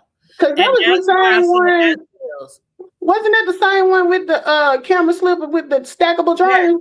Yes. And then also, remember Michelle ATLian? She used to be real cool with Zills. Oh, I didn't know that. Yeah, Michelle ATLian. I've been following her since day one. See, I don't follow her. Her YouTube channel years ago, and Zills used to always hit her panel all the time, and he sounded just like fucking Sir King. And so that day, when they was both on the panel and the bubbles was moving at the same time, and the phone rang in the background from when the other one called, somebody called Sir King, and Zill's phone answered. Oh. And that's why I said that's Zills. But I had already thought they was the same people because their voice is literally identical. But didn't they do something to try to? Well, of course they did. Did we ever dispel it? Like, did we ever dispel that, or is it still? They tried to dispel it, but I'm not going. You still thinking that? It don't make any difference to me. It really doesn't make no difference to me. It's just that I still believe firmly that those are the same people. You know who sounds a lot like Sir Ken? When I first heard him, I thought they were the same person, but now that it's been longer, I can tell Buddy Lee. They both have that same type of voice, but then Buddy Lee is a little deeper. Oh, yeah. Oh, and Tay thought she was talking about Simply Trey. I see. I wasn't around for Simply Trey. Oh, Simply Trey used to cut. Oh, I still remember when they used to cut that nigga for his ceilings. Remember he had floor tiles on his ceiling. See, I think I was taking a break when he came through because I don't remember him at all. I will never forget he had floor tiles on his ceiling. And one day he didn't accidentally, I think he did it on purpose to show it off. And people just dragged him. I know Jay Wilson just dragged him for. So he had floor tiles on his ceiling and had carpet on his walls. Carpet on my walls. Carpet on my walls. Larry something. What's Larry's last name? Larry Nelson. Larry Nelson. Remember all the DVDs he had in his living room? Oh, the what now? All them DVDs he had in his living room. Yes. He was like, look at all my DVDs. Larry was so funny. What up, Earl Shaker? What up, Drip? You say yes, they ran him away. They thought they found his identity. Yep, they sure did. Talking about the Trey guy? Yep. Was he supposed to be anonymous too? He ran away. No, he showed himself every day. He came live. He showed himself. Okay. So people knew what he looked like. He was light skinned. He was thick. He was gay. He was very flamboyant. You know, probably one of the girls, as they would say in that community. But yeah, people knew what he looked like. He wasn't shy of the camera. But I guess people might have found out where he really was. Okay. He used to be with people. Because I remember when I came back right after the thing happened with VS in the Waffle House or Pancake Place. I came back right after that, and I heard people mention his name, but I didn't know the history. Oh, he left, and in the years that he left, he has dropped down sporadically, like every blue moon in somebody's chat, but he's never came back like to do panels or on his own channel or nothing like that. And I used to like him kind of, because I thought he was funny. He was entertaining. He gave good commentary to the shit that was going on, but he was real shady too. But you know how the girls are, Oh, I do. I see Tay talking about King McKinley. I remember him too. Oh yeah, they thought they found his. Oh yeah, I remember King. Yep, absolutely. Did they think he was somebody? I think it was King McKinley that they thought was Trey. Oh God. What? No, was it Trey? No, Tay Bay. It wasn't Trey, was it? I can't remember who they thought was King McKinley. Because I remember Remember he used to sell something. Didn't he sell like? I don't know. He used to sell Tay Bay. He had like a business website, or he was selling shit, and then people finally realized who he was. Yeah, I never see him outside of VS's chat. Damn, who was it? I can't remember. I can't remember. Oh, that's right. The Scooby-Doo Man. Was that who King McKinley was? Huh? That's who King McKinley was? No. Hold up. The one he used to hang with Bree and Pizza and all them. Scooby-Doo. He had the Scooby-Doo van. What was his name? Didn't he end up being Frank White? That's it. That's it. Not him. But the Frank White, okay, there we go. The Frank White was the one who was selling something. He had like a business website or some shit like that. Mystery van. There we go. And see, I knew what you were talking about when you said Scooby-Doo, though. There we go. Scooby-Doo, the Mystery Van. There we go. Didn't the van have like for his icon? Did he use like a picture of the Scooby-Doo van or something? Yes, that's why I said the Scooby-Doo van. Yeah. Yep. I remember it came out. He was T-Bay good. She said skincare. Yep. And see, I didn't know that part, but I do remember him being out here. But yeah, McKinley, I didn't see him outside of VS. It was him and Dwayne was like the only two guys that would be on VS's thing, right? That was part of. Yeah, and I always liked Dwayne. He's so funny. Yeah. But yeah, because remember Dwayne used to be real heavy over there with Brie and them, but then he stopped fucking with Brie a while ago. I remember that fallout too. I can't even remember why they got into it. But I remember that because it was some to the extent that it was over somebody she was letting on her panel that I think it was dragging him, right? Yeah, it was they were into it, and I think I don't remember exactly, but I do remember it was about somebody that Brie was letting on her panel that he didn't agree with, or he was getting into it with it. That Brie was telling him not to say certain things. Something.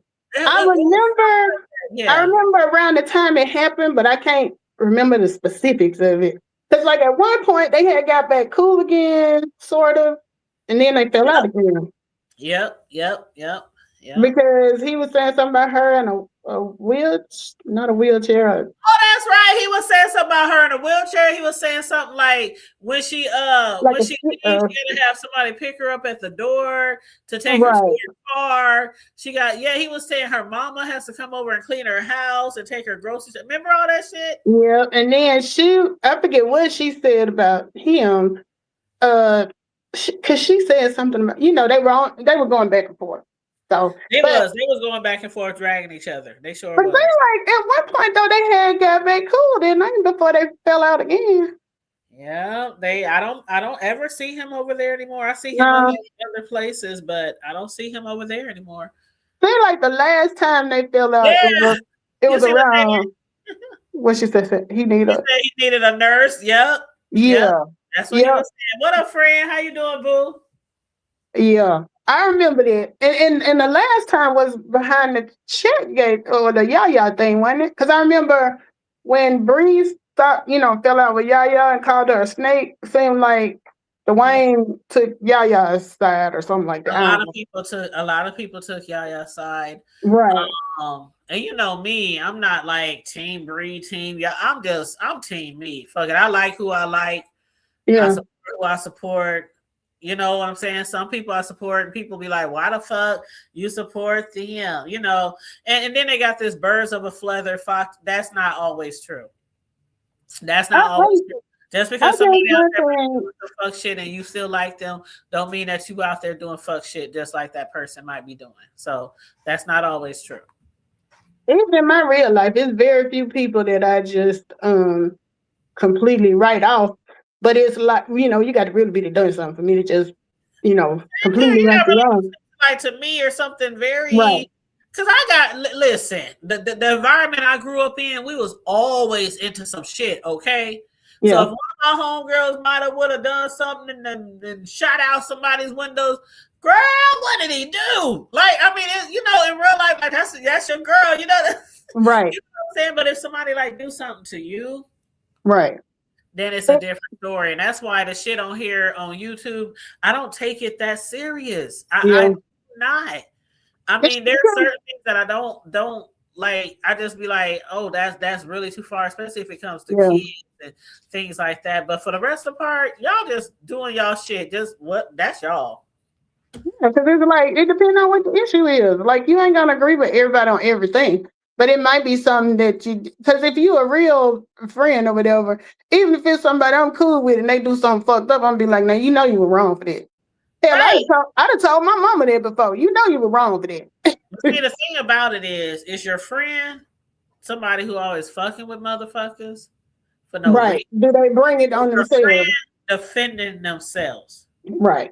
And clap it back. Because you can put your own stuff in a situation. Just based on how you move, and then you can't be upset if I'm like, hey, that was on you. Why you in that situation? What the fuck you do that for? Now you want people to be like, so it's that's why I say when it comes to YouTube, It's kind of like real life, where it's like when they show you who they are, you gotta believe them. And there's so many people on here that I would never want to meet in person. I wouldn't trust them with my cat, dog, bird, squirrel, child. I wouldn't trust them. Yeah. I wouldn't trust them with no tea. I wouldn't trust them if I'm going through some shit. I'm definitely not telling you. You know, there's certain people on here that you just know, I'm gonna watch you, and that's it. And it's like never be no behind the scenes action. That's why, as a study, I'm like, if we can see it, how is it the people that's doing the content can't see it? You know what I mean? It's all about the content. Like, you know, we seeing, maybe because we seeing everything and everybody don't watch everything, but it's like certain people, like you said, I wouldn't tell them nothing. But see, it's all about the content and the plays. They don't like the plays. That some people like I say it all the time, choreograph, manufacture these storylines to keep them going and flowing a certain type of way. Yeah. It's kind of like some people have a script, you know what I'm saying? Not like they're writing it down or anything, but they know if they do this, it's a domino effect, and this is going to happen, and that is going to happen, and that person going to beef, and that person going to beef, and I'm going to come back with it. I really do believe that a lot of these plays are manufactured and choreographed, literally. And a lot of us do know that a lot of shit is choreographed. I believe it. When people fall out and 30 minutes later, they besties. And see, I don't understand it. They going on trips next month, but as soon as they get back, you bitch, hoe, slut, motherfucker, and then 3-4 months they going on another trip. Come on. That's kind of like with the reality shows, with the housewives and stuff. I stopped watching them because I was like, this shit ain't real. Because you can't have a season finale where y'all meet up and everybody about to fight, and then y'all come back in the fall when the season over the summer they hanging out. And we don't even know. And that's because they do have scripts. Them people tell them, okay, we need a fight. We need you to hype this up. We need you to do this. We need you. They have to do that on those reality shows. And see, that falls under playing in my face. And that's like you think I'm doing. Yeah. I'm not finna entertain it. They be that shit, and then in the summertime when it's a wrap, when they taking a break, they all be out eating and shopping. And at each other's kids' recitals and shit. Like, it's all for the TV. It's all for the TV. And Tebe said, right, and now they are so messy with it. Like, they know the subbies are exactly. It's certain subbies that's going to keep supporting the fake shit. I can't. I'll watch it, but they gonna keep supporting. But see, people who like me, who likes to do commentary. Like I said, I say this all the time. I'm not one person that say, I ain't gonna never watch this person. I ain't gonna never watch. Now, there are certain people. Yeah, I do have a list. I never drop down in they shit. Never. If I do commentary on them, it's off of hearsay. Right. But then it's like certain people that I might not even follow or really like that, but I still have I still subscribe to their channel because I know they produce a lot of content. And you got to be well-rounded to know how to speak on it. Well-rounded, and you got to be. I hate when people do content and they're so fucking biased. Yeah, like they're only giving it from one point of view, or they're strongly backing one of the persons or whatever. When I try to do my commentary, I really just try to give y'all what I see. Yeah. That's what I really, really try to do. Now, again, I always say every now and then you got to get a little bias, especially if it's on some shit. You just got to call some shit out, right? Every now and then. But for the most part, I'm on here having fun. Girl, did you see what happened over Olympus? Did you see what Tracy did? Girl, Jay Wilson said, ho, ho, ho, ho, ho. I just be trying to just have fun and just give commentary. It's nothing ill-willed. Right. Doing my commentary. Yeah. Right. When I'm trying to do that type of commentary and people try to come at me and try to want to beef with me or something, you're going to beef all by your motherfucking self. Because by the time you done beefing, I'm working on my next show. Right. And, all right. It's like you don't take it personally, Yeah, quit taking it personal. If you do shit on this platform, that's what I said. Girl, I said this last week. If I'm on this platform, I do or say something to somebody, they commentary on it. Can I get mad?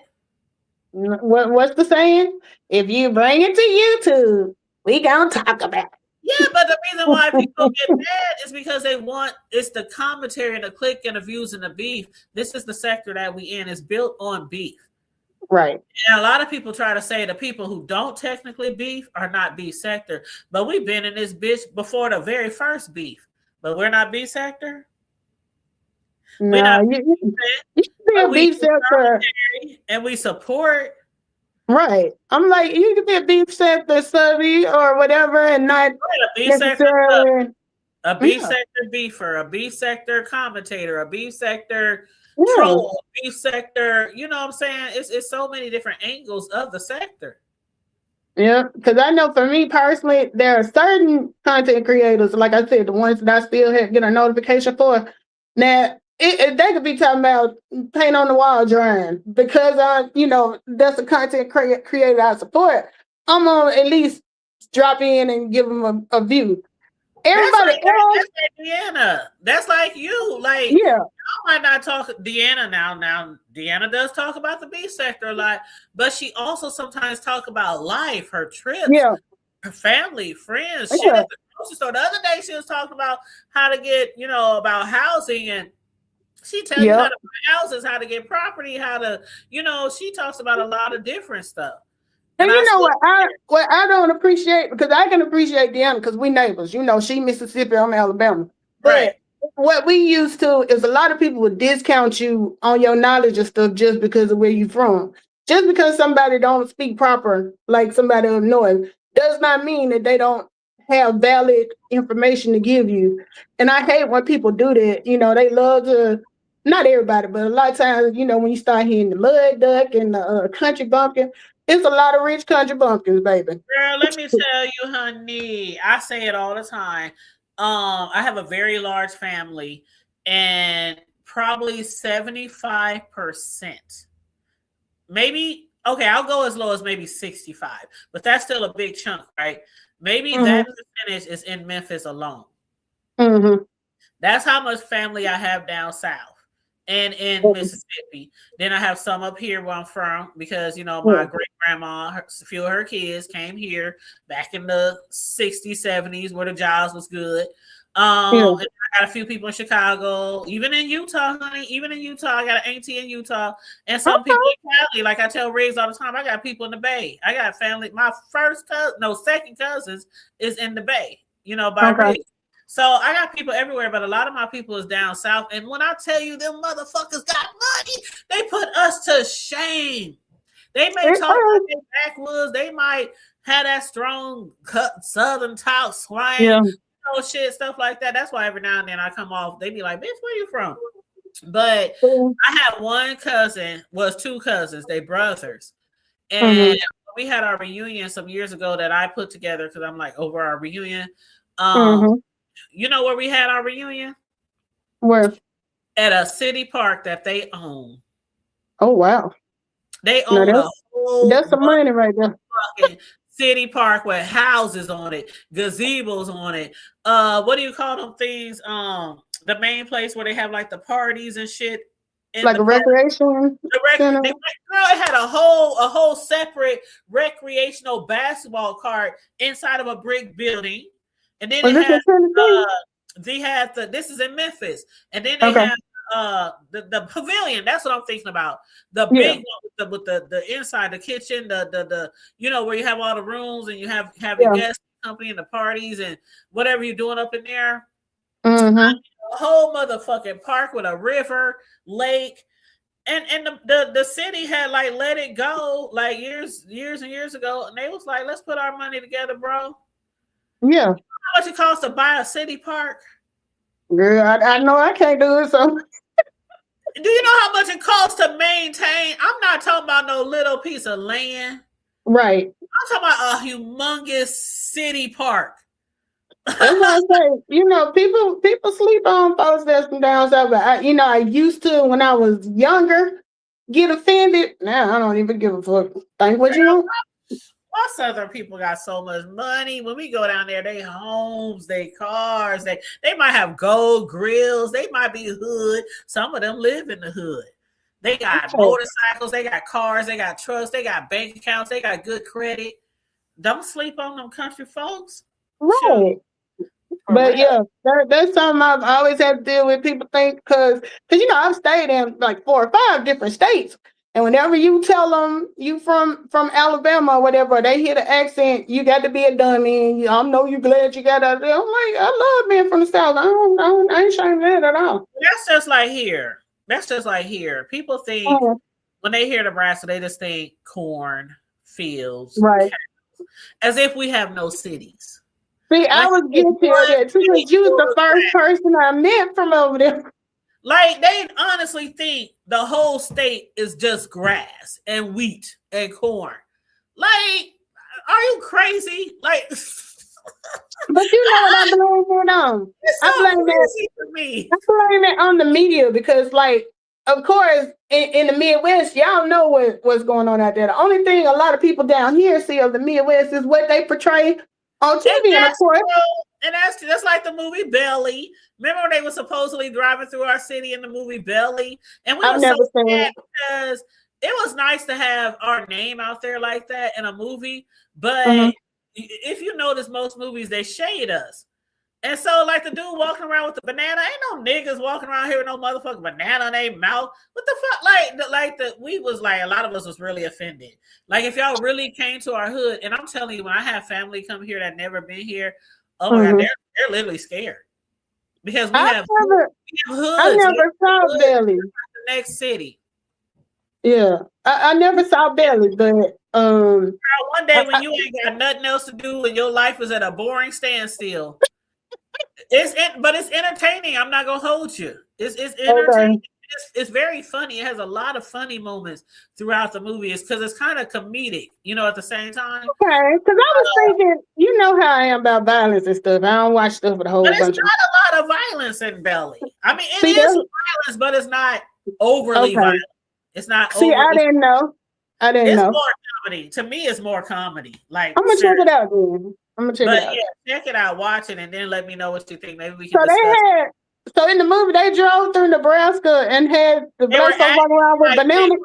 They were acting like they were because back in the day, this was so a lot of people don't know when the Midwest in the 70s, 80s, 90s, this was like the money pot.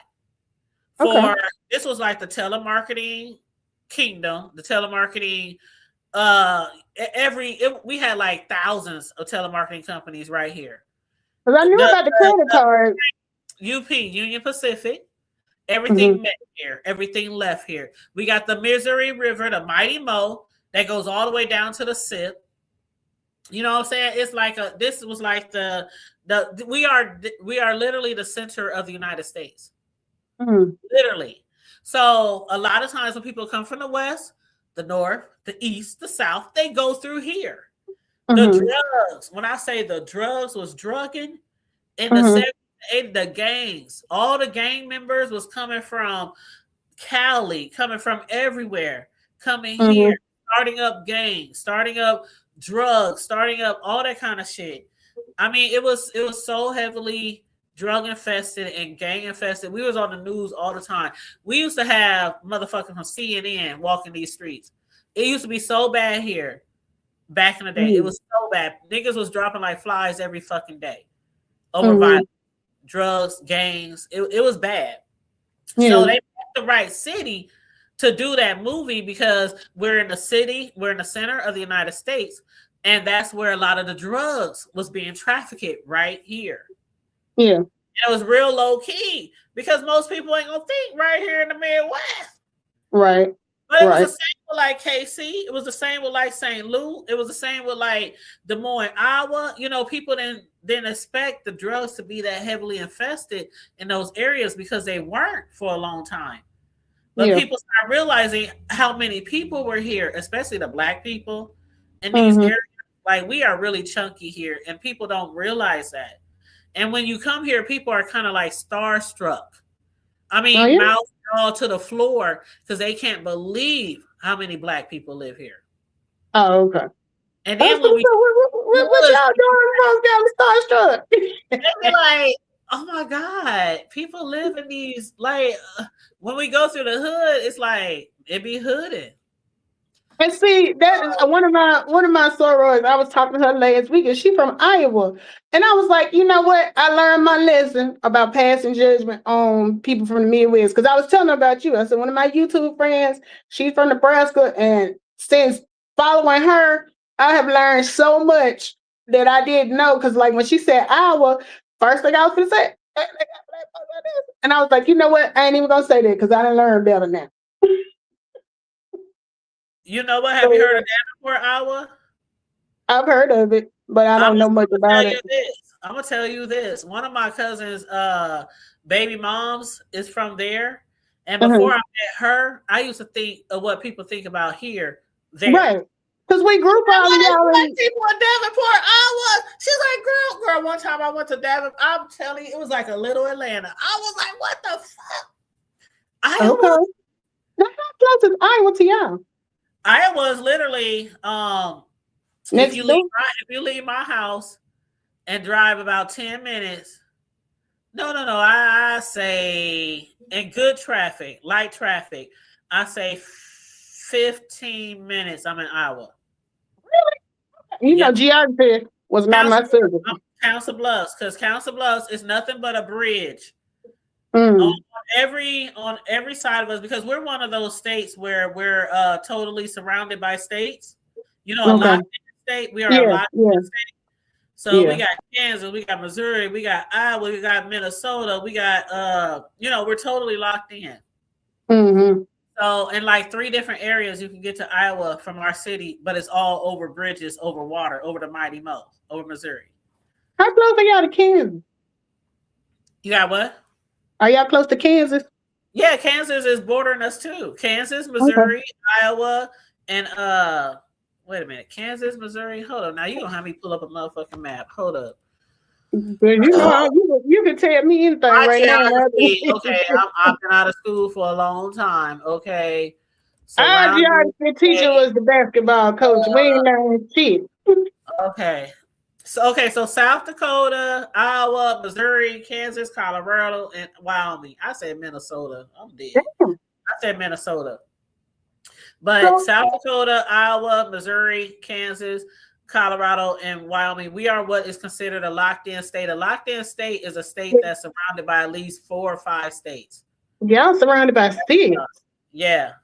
Yep. Yeah, my niece went to college in Kansas for the first 2 years. She just finished up last summer, but I didn't get a chance to go, see where she was. That's why I was asking how close y'all were to Kansas.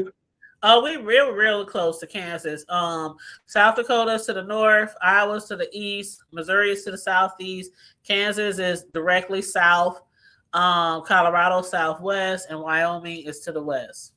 Okay. So we're totally surrounded. And that's why I say when the drugs and stuff was real heavy back in the 70s and the 80s, a lot of people came. I-80, that's all I gotta say. I-80 goes from one side of the United States all the way to the other side of the United States. It goes from the east to the west, north to the south. Okay.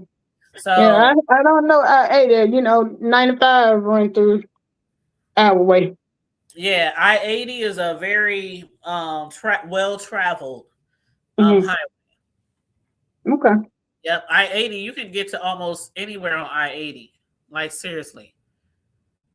You can stay on I-80 and go all the way up north, go all the way down south. Oh, so it veers off? Yep. Okay.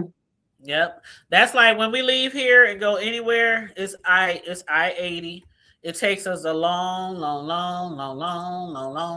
way. Yeah. Like pull up the state. Pull up the map. Pull up the map. Just pull up a map right now, and you'll see I-80 going all the way across the United States. All the way from Cali all the way up to damn near New York, and it comes through. Just look up I-80 interstate.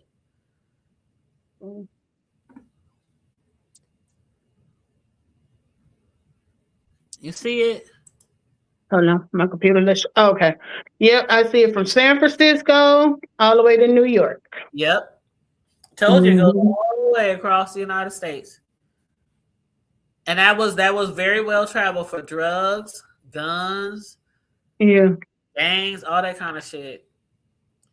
And it was crazy because the people who were in the gangs, like a lot of our the infiltration of drugs and gangs came from Cali. It came from the West.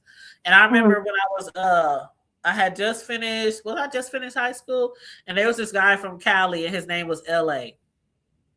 He was fine than a motherfucker. Whoa, that nigga. He was fine, had a mouthful of gold. And he brought a whole bunch of shit. He brought a whole bunch of shit up here. And I mean, all the girls wanted him. He was just girl. His name was LA. I'll never forget his name. And he was from LA.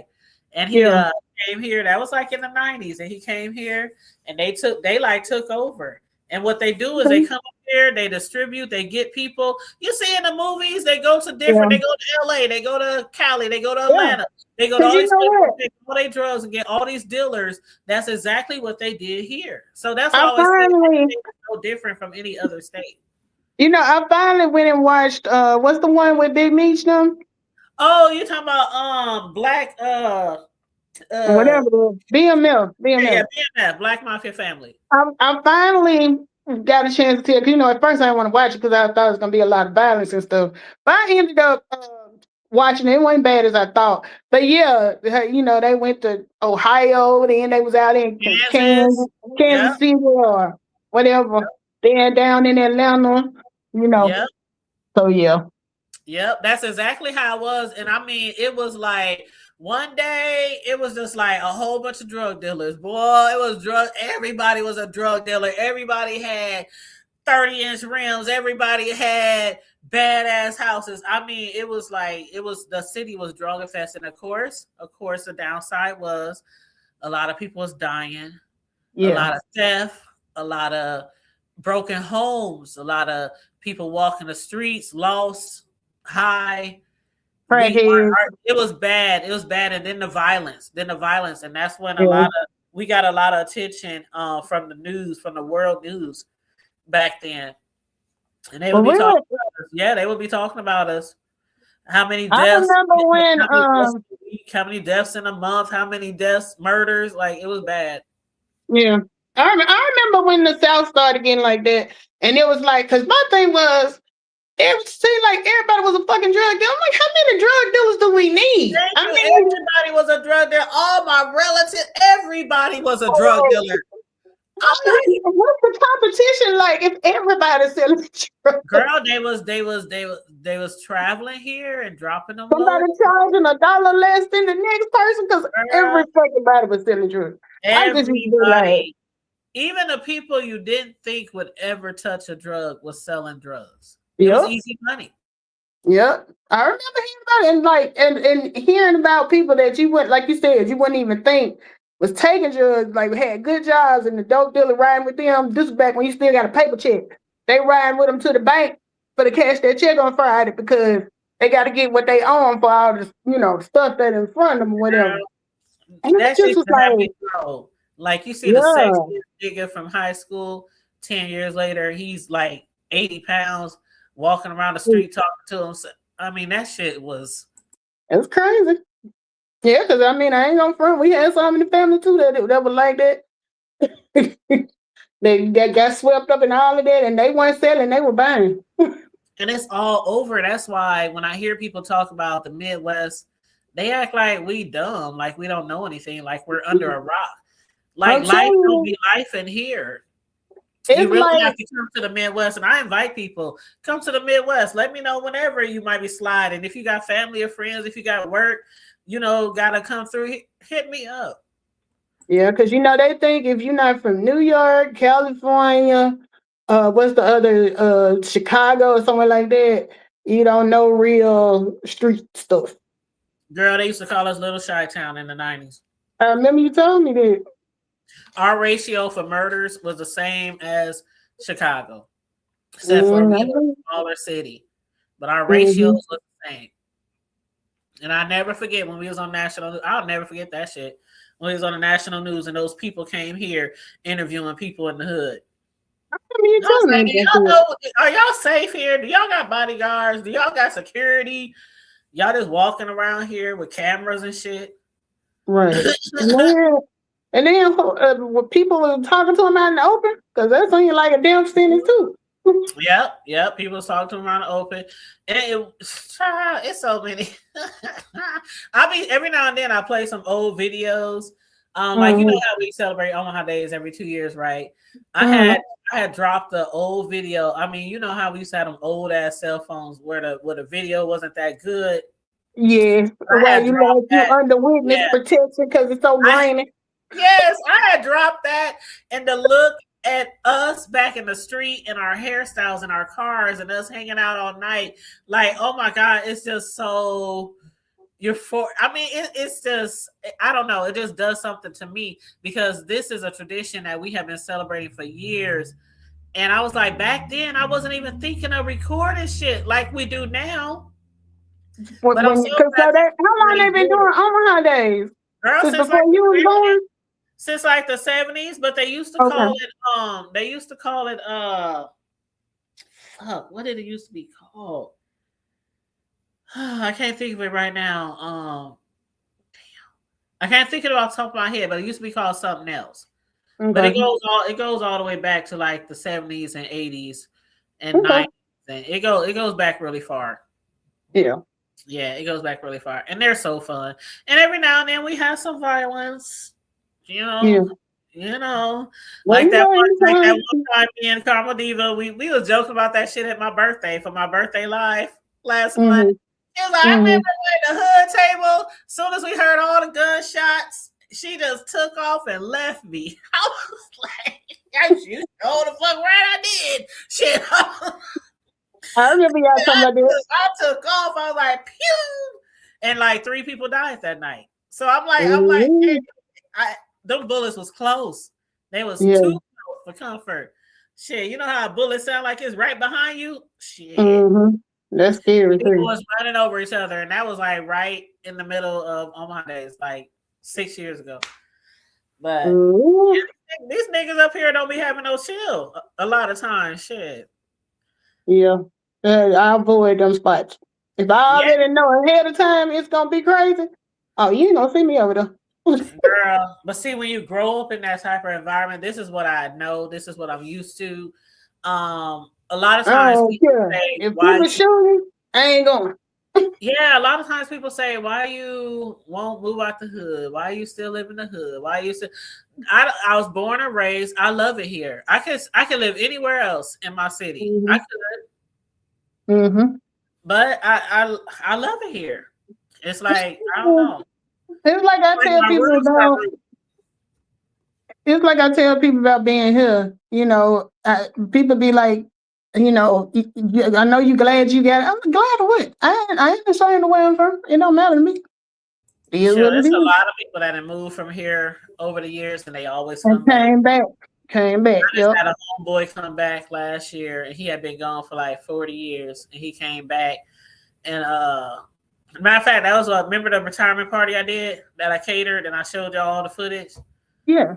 And I even showed y'all. I even walked up to the guy who I was doing the catering for and talked to him while I was talking to y'all. That guy just moved back last year. Okay.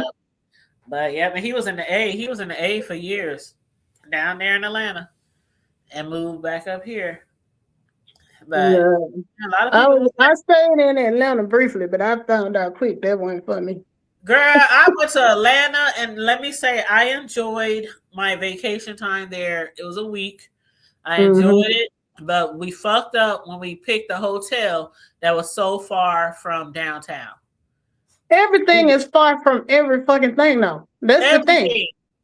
I get so frustrated because, you know, my brother, I lived there for a little while. My brother lived there. My best friends lived there. And, like, I get so pissed off because every time you come there, you know, they make plans what we going to do. And let's say the shit start at 7 o'clock. They tell me we need to leave at 4:30. I'm like, 4:30. And I didn't drive. I didn't drive not one time. I never drive. As soon as we got to the A and I saw how they was driving, my cousin by marriage, we always would go out of town together. Her kids, my kids, and whoever else wanted to ride, the friends of the kids or whatever. But her oldest son, he drove everywhere every time we left the hotel. He has no problems driving in that traffic. He can flow with them. He can speed with them. Girl, I trusted him with my life. But me personally, I could never. I tried to drive in that Atlanta traffic one time, and I said, nope. I pulled that bitch over, pulled that big ass SUV over, because we always travel by SUV. The big body, okay. We don't be I don't want to get into the people that be traveling on here, but we be having suites and all that kind of shit, 3-4 bedrooms. Yeah. But yeah, we travel well when we travel, okay. We don't be needing to raise no money. And so y'all drove down or flew down? No, we fly, and then when we get there, we get rental cars. Yeah, yeah. In my younger days, I didn't mind the flow of the traffic. What would frustrate me is when I was living there. I literally lived 12 miles from my job, and sometimes I would get out at 4:30 and wouldn't get home to 6. And I was like, this shit is fucking ridiculous. That's like my bestie. Oh. But like now that I'm over 50, once I get there, I park my car. I'm riding the rest of the weekend because I'm not gonna be trying to go out here. That's 7 lanes of damn traffic and folks driving foolish and then by the time you realize what your exit is, you passed it 15 minutes ago. Yep. My bestie lives in Florida, and she had to drive. Like, it took her like 2 hours to get to work, but she for the last few years she's been able to work from home. But that's how it was for her when she moved down there from here. But we went to 1 year we went to Fort Lauderdale, and oh my God, the traffic is even bad in Fort Lauderdale. And one night, like the first night we got there and the last night we went to Miami. The first night we went there, I took my son to a Miami Heat game. It was tickets for his birthday. That was the whole reason for that trip, for my youngest son's birthday. And so I took him to the Miami Heat game because he was a big LeBron fan. And then so we drove. We literally let everybody off at the hotel. We showered, we ate, and me and my son, we just got in the SUV and we drove to Miami by ourselves and went to the game. And then we came back. And then I think they was having some type of carnival or something on the last night we was there in Miami. So we drove to Miami again. But that traffic, oh God. You know what? I lived down there for 5 years. I will take Miami, Fort Lauderdale, 95 traffic any day over living in Atlanta. Oh yeah, now I ain't gonna hold you. It was nicer, less congested, but it was still bad to me. It was still bad. It was bad, but it wasn't miserable. You know what I'm saying? Yeah, it wasn't miserable like the A. Like the A, it was like stand still, that type of shit. And then it don't take you 2 hours to get somewhere that's 20 miles away. That's what get me about Atlanta. Like, then when you get there, the parking is fucked up, and you got to pay $50 to park your car. I remember in my younger days when we used to club a lot. They used to have a club downtown. Actually, the club that 112 was named after. It was Club 112. We would go to 112 down on Cortlandt Street, and we were trying to do the free 411. So we didn't drove down there because this is when we had first got out of college. Ain't nobody had no money for real. So we had enough to get in the club or just to pay for the parking.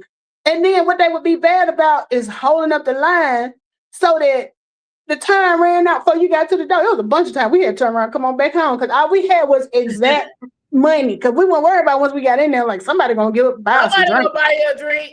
That's what I used to love about going out. Some nigga gonna buy me a drink. I'm supposed to have my own money, but you had to pay $20 to park. So it was $20 to park, and then it's $10 to get in the club if you don't get there before 11. So we be ass out sometimes. We had to find somewhere to go, but it was Esso that was downtown. It was 112. All of them was on Cortlandt Street in downtown Atlanta. It wasn't nothing, because I was telling my friends recently, my niece, the one I was talking about that was in Kansas. Now she'll hit the road in a minute and call me and be like, TT, I need some gas money. I was like, I can't even fuss that, because there was plenty of times that my bestie would call me, because I lived in Birmingham. Birmingham to Atlanta is about 2 hours. So she'd be like, if you got gas money, get here.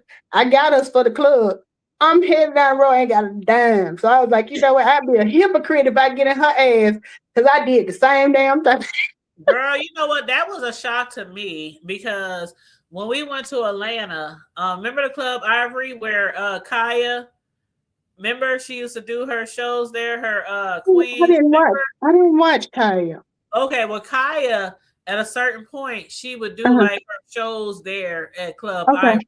So I really wanted to go to the Club Ivory because I had heard about it. I had heard they got good food. I had heard, so many different things. So when we got to Atlanta, we all got dressed up to go to the club. We went on a night where Kaya was usually there, but she wasn't, and I was kind of disappointed. Yeah, her live comedy shows and shit. And so we stayed though, but when we got there, it was like $20 to park. And that was a shocker to me because where we are from, we don't pay to park to go to clubs. Or we didn't do that either back in the day. Now they might try to charge you now, but back in the day, when Atlanta was doing that, there is nowhere in this city. Oh wow! And that's from the east to the south to the north to the west. There is nowhere in this city where you have to pay to park at any establishment. Now, when it comes to like maybe a concert at the Civic Auditorium or something like that, arena, that's different. But just for a restaurant or a venue or no, depending on where you at here, I mean, but more so, Atlanta, down there in Florida, Miami area, you gonna pay just to go to the damn beach to park your car for to go to the beach. I'm just like, what the fuck? And then it'll, they let you do the one like you don't put the money in no more. You got to do it the electronic way and all of this stuff. And I'll be like, shit, this shit is ridiculous. Maybe it's because they don't have a lot of street parking. Well, that's the difference with us. We be having a lot of street parking, and if you can't find nowhere close up, I ain't gonna hold you. You might gotta walk maybe 2 blocks to get there. I didn't walk. There's a certain movie theater where I have walked like 3 blocks to get to the movie theater. But so they don't have a parking lot that'll hold. No, they have parking. They have parking around the locations, around the restaurants, but they're free. All the restaurant parking lots, the movie parking lots, they're free. And then you might, if you can't get in there, then you might have to, park on the street. But it's still free. So that was a shocker to me when we went to Atlanta, and everywhere we went, they wanted to charge us to park in a parking lot. They're gonna charge us. Yeah, we wasn't used to that, but we paid. I mean, we paid. We would split shit up. A lot of times you gonna pay the park. A lot of times in Atlanta, you gonna pay the park. You still got to walk 5 or 6 fucking blocks before you get to the damn place. That shit get me too. So one time I might pay, and then one time somebody else on the trip with us might pay, then the next time somebody might pay. And girl, when I tell you, we travel good, okay? We would have like 2-3 rentals. Mm-hmm. We would have like 2-3. That's how deep we would be when we travel. Rental cars? Yes. Oh, and okay. I'm talking SUVs. I usually travel by myself, so. Girl, we would take up a whole corner of a plane. And when I say suites, we would have like 2-3 suites when we travel. Yeah, I mean, you know what? They do get expensive, y'all flying. Girl, and mind you, when my kids were young, I'm paying for their shit. I'm paying for my shit. I'm paying for everything. Still got 3, 4, 5 G's going out of town. Like that's why you have to tell me about that because these people, when they be traveling on this YouTube, I be like, if I ain't got it, I'm not going. See, that's me too. Unless it's like some dire circumstance where I gotta get somewhere. You gotta get somewhere, like a funeral, somebody's sick. It's right. But as far as going on a vacation, if I can't afford to do what I want to do, I'm like you, I'm staying home. I got, when I lived down in South Florida, of course, Miami is at the bottom of the fucking state. I drove home, I'm gonna say right before I got married, I drove home. It was like 13 fucking hours. It took 8 hours to get out of Florida. Mm-hmm. I said then, I was like, unless I'm coming home for like 2 weeks, I will never do this again. So of course I had to fly. So then after I had Naya, for the first 2 years, she I ain't had to pay. Every time after that, all the way up until now, I be like, and especially when she was like 3, I'm like, this little helper sitting in my lap the whole time anyway, and I gotta pay for a whole seat. That shit was crazy to me. Girl, having them kids and traveling with your kids, and every time you go to the mall and every time you gotta go out to eat, you gotta have money. That's why I be looking at these fools like, ain't no way I be traveling somewhere and I gotta raise money on YouTube. Oh yeah, like these Cations that they be doing. Girl, I will stay home. Ain't no shame. If I ain't got it, I'm staying home. Me too. I'm staying home. Especially since I got older, I ain't no daredevil about no shit like that now. I need to know what my accommodations is gonna be like and everything. I need to have I's dotted and T's crossed because I ain't And I gotta have my own room, and I don't do the whole. Exactly. I gotta have a kitchen. I got a kitchen. We be having the whole kitchen, stove. So do y'all do the dining room? Do y'all do the what you call it now? Like Jay Wilson had, what you call them? What? Airbnbs? No, we don't do Airbnbs. Okay, you just do the suites. Yeah, I don't trust a lot of those Airbnbs. Yeah, I've never stayed in an Airbnb. Yeah, I don't trust a lot of Airbnbs. Some of them, they be having private secret cameras. They take your money, you get there, and somebody else owns the house. It's just a lot of different things that be going on. What the hell is this? But see, a lot of people down this way, because we so close to Tennessee, they do those cabins. They go to like what is it called? Gatlinburg, and those are I guess kind of like Airbnbs, because the cabins will be like huge, like it'll hold like 3 families and stuff. I ain't never went out there, but I think a lot of people do that out this way, because where I am now, I'm just an hour from the Tennessee state line. So, girl, somebody just dropped some shit in my back chat. What they saying? They doxing somebody. Oh, you know who that is? Who is that? You see Sacramento, don't you? Yeah. Who we were talking about earlier? No. Oh. Yeah, they wrong for that, because that's his mom's name. That is his. Oh, y'all. Oh. Why people do stuff like that? Oh. I don't get it. Oh. What's the point? I just don't. I don't. You. Oh.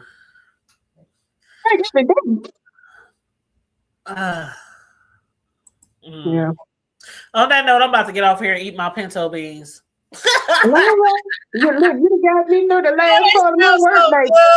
They smell so good. I'm looking down the hall at the kitchen at my crock pot sitting on the table. It's calling you like, come on. Girl, I got that sweet cornbread. Well, this was fun getting caught up.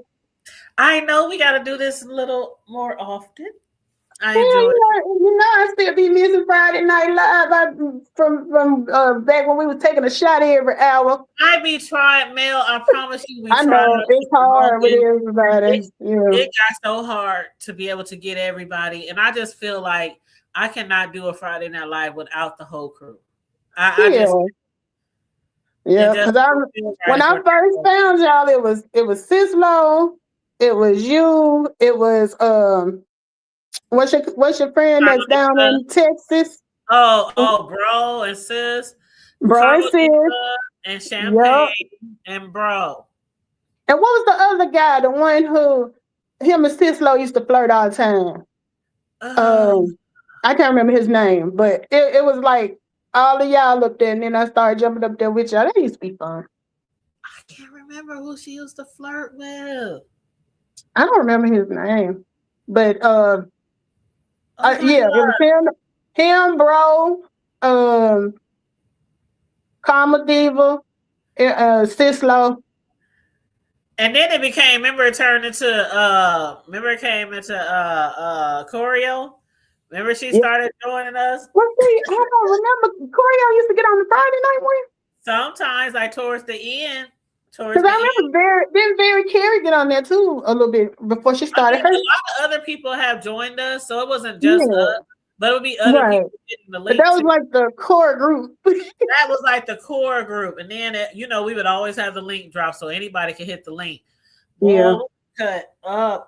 That was so fun, and we'd be on here for so long, and be like, "Damn, we've been on here for 4 hours." And you couldn't even tell it went by so fast. Yep.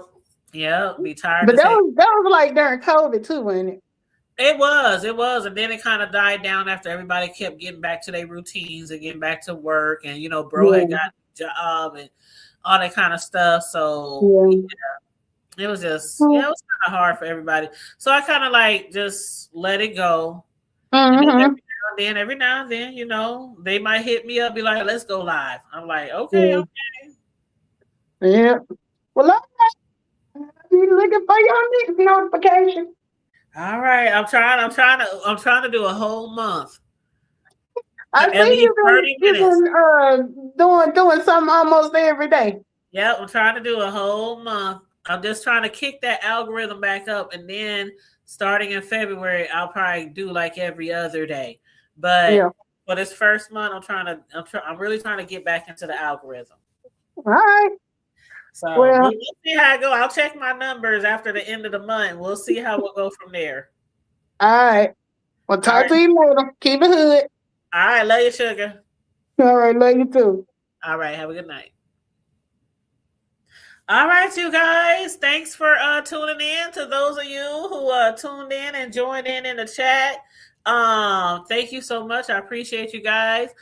We was a small crowd tonight, but you know how it goes. No matter what size of the crowd, we got on here and do what we do, and we do it as well as we can. Okay, we're giving you the commentary and the engagement and things like that. Make sure you like and share the video. If you haven't already, do so on your way out. If you didn't do it on your way in, subscribe to the channel. If you happen to be new here, please and thank you. Hit that notification bell so that you will be notified. We're trying to get back in the algorithm. So make sure you hit that notification bell if you happen to be new here. And as always, you guys, well, first of all, let me say stay warm. Continue to stay warm, especially those of y'all who are in those very frigid sub-zero temps. We're going to be in the subs tonight. But I think tomorrow is supposed to get up to, matter of fact, where is it? I had it up here earlier. Here it is. Okay, so today, the low was 12. Tomorrow, the high is 25, low 9. So, Wednesday, 32 and 13, 24 and 6. Friday, 15 for the high, 0 for the low. So, yeah, it's going to be cold here, just like a lot of other places. Stay bundled up, stay warm. Remember, especially those of y'all who are not used to these temperatures in the area that you are from, get you like blankets, emergency kits, flashlights, shovels, a bag of rock salt, a bag of sand, just in case you get stuck, a little shovel, water, snacks, covers, a little radio. See, people like, from the Midwest like me or up north, we know what it's like. We know how to deal with these temperatures. We ain't used to it, okay? We ain't new to it, okay, at all. So we know how when we go out. When I go out, I make sure go to the gas station, have them tap you off, make sure your oils is good, your windshield wiper fluid, all that kind of stuff. Make sure your car is good so that you don't get stranded, the car break down somewhere, because it's I've been looking at the news across the nation. So many people have died out there in the snow, in the cold.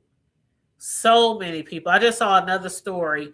I think it was a college kid that the family had been looking for, and they found them in their car in the cold. They had went off the road or some shit. Oh, that would just, oh God, that would just kill me. if that was one of my kids. So, you know, to the people who've been losing people out there, you got to, you know, check on your loved ones, check on your elderly, check on your neighbors, your pets. Don't just throw your pets outside and just let them go out there. Put them on a leash, walk them outside, let them do their shit. If they take too long doing their shit, snatch their ass back in the house. Okay, we come back in another 3 to 4 hours.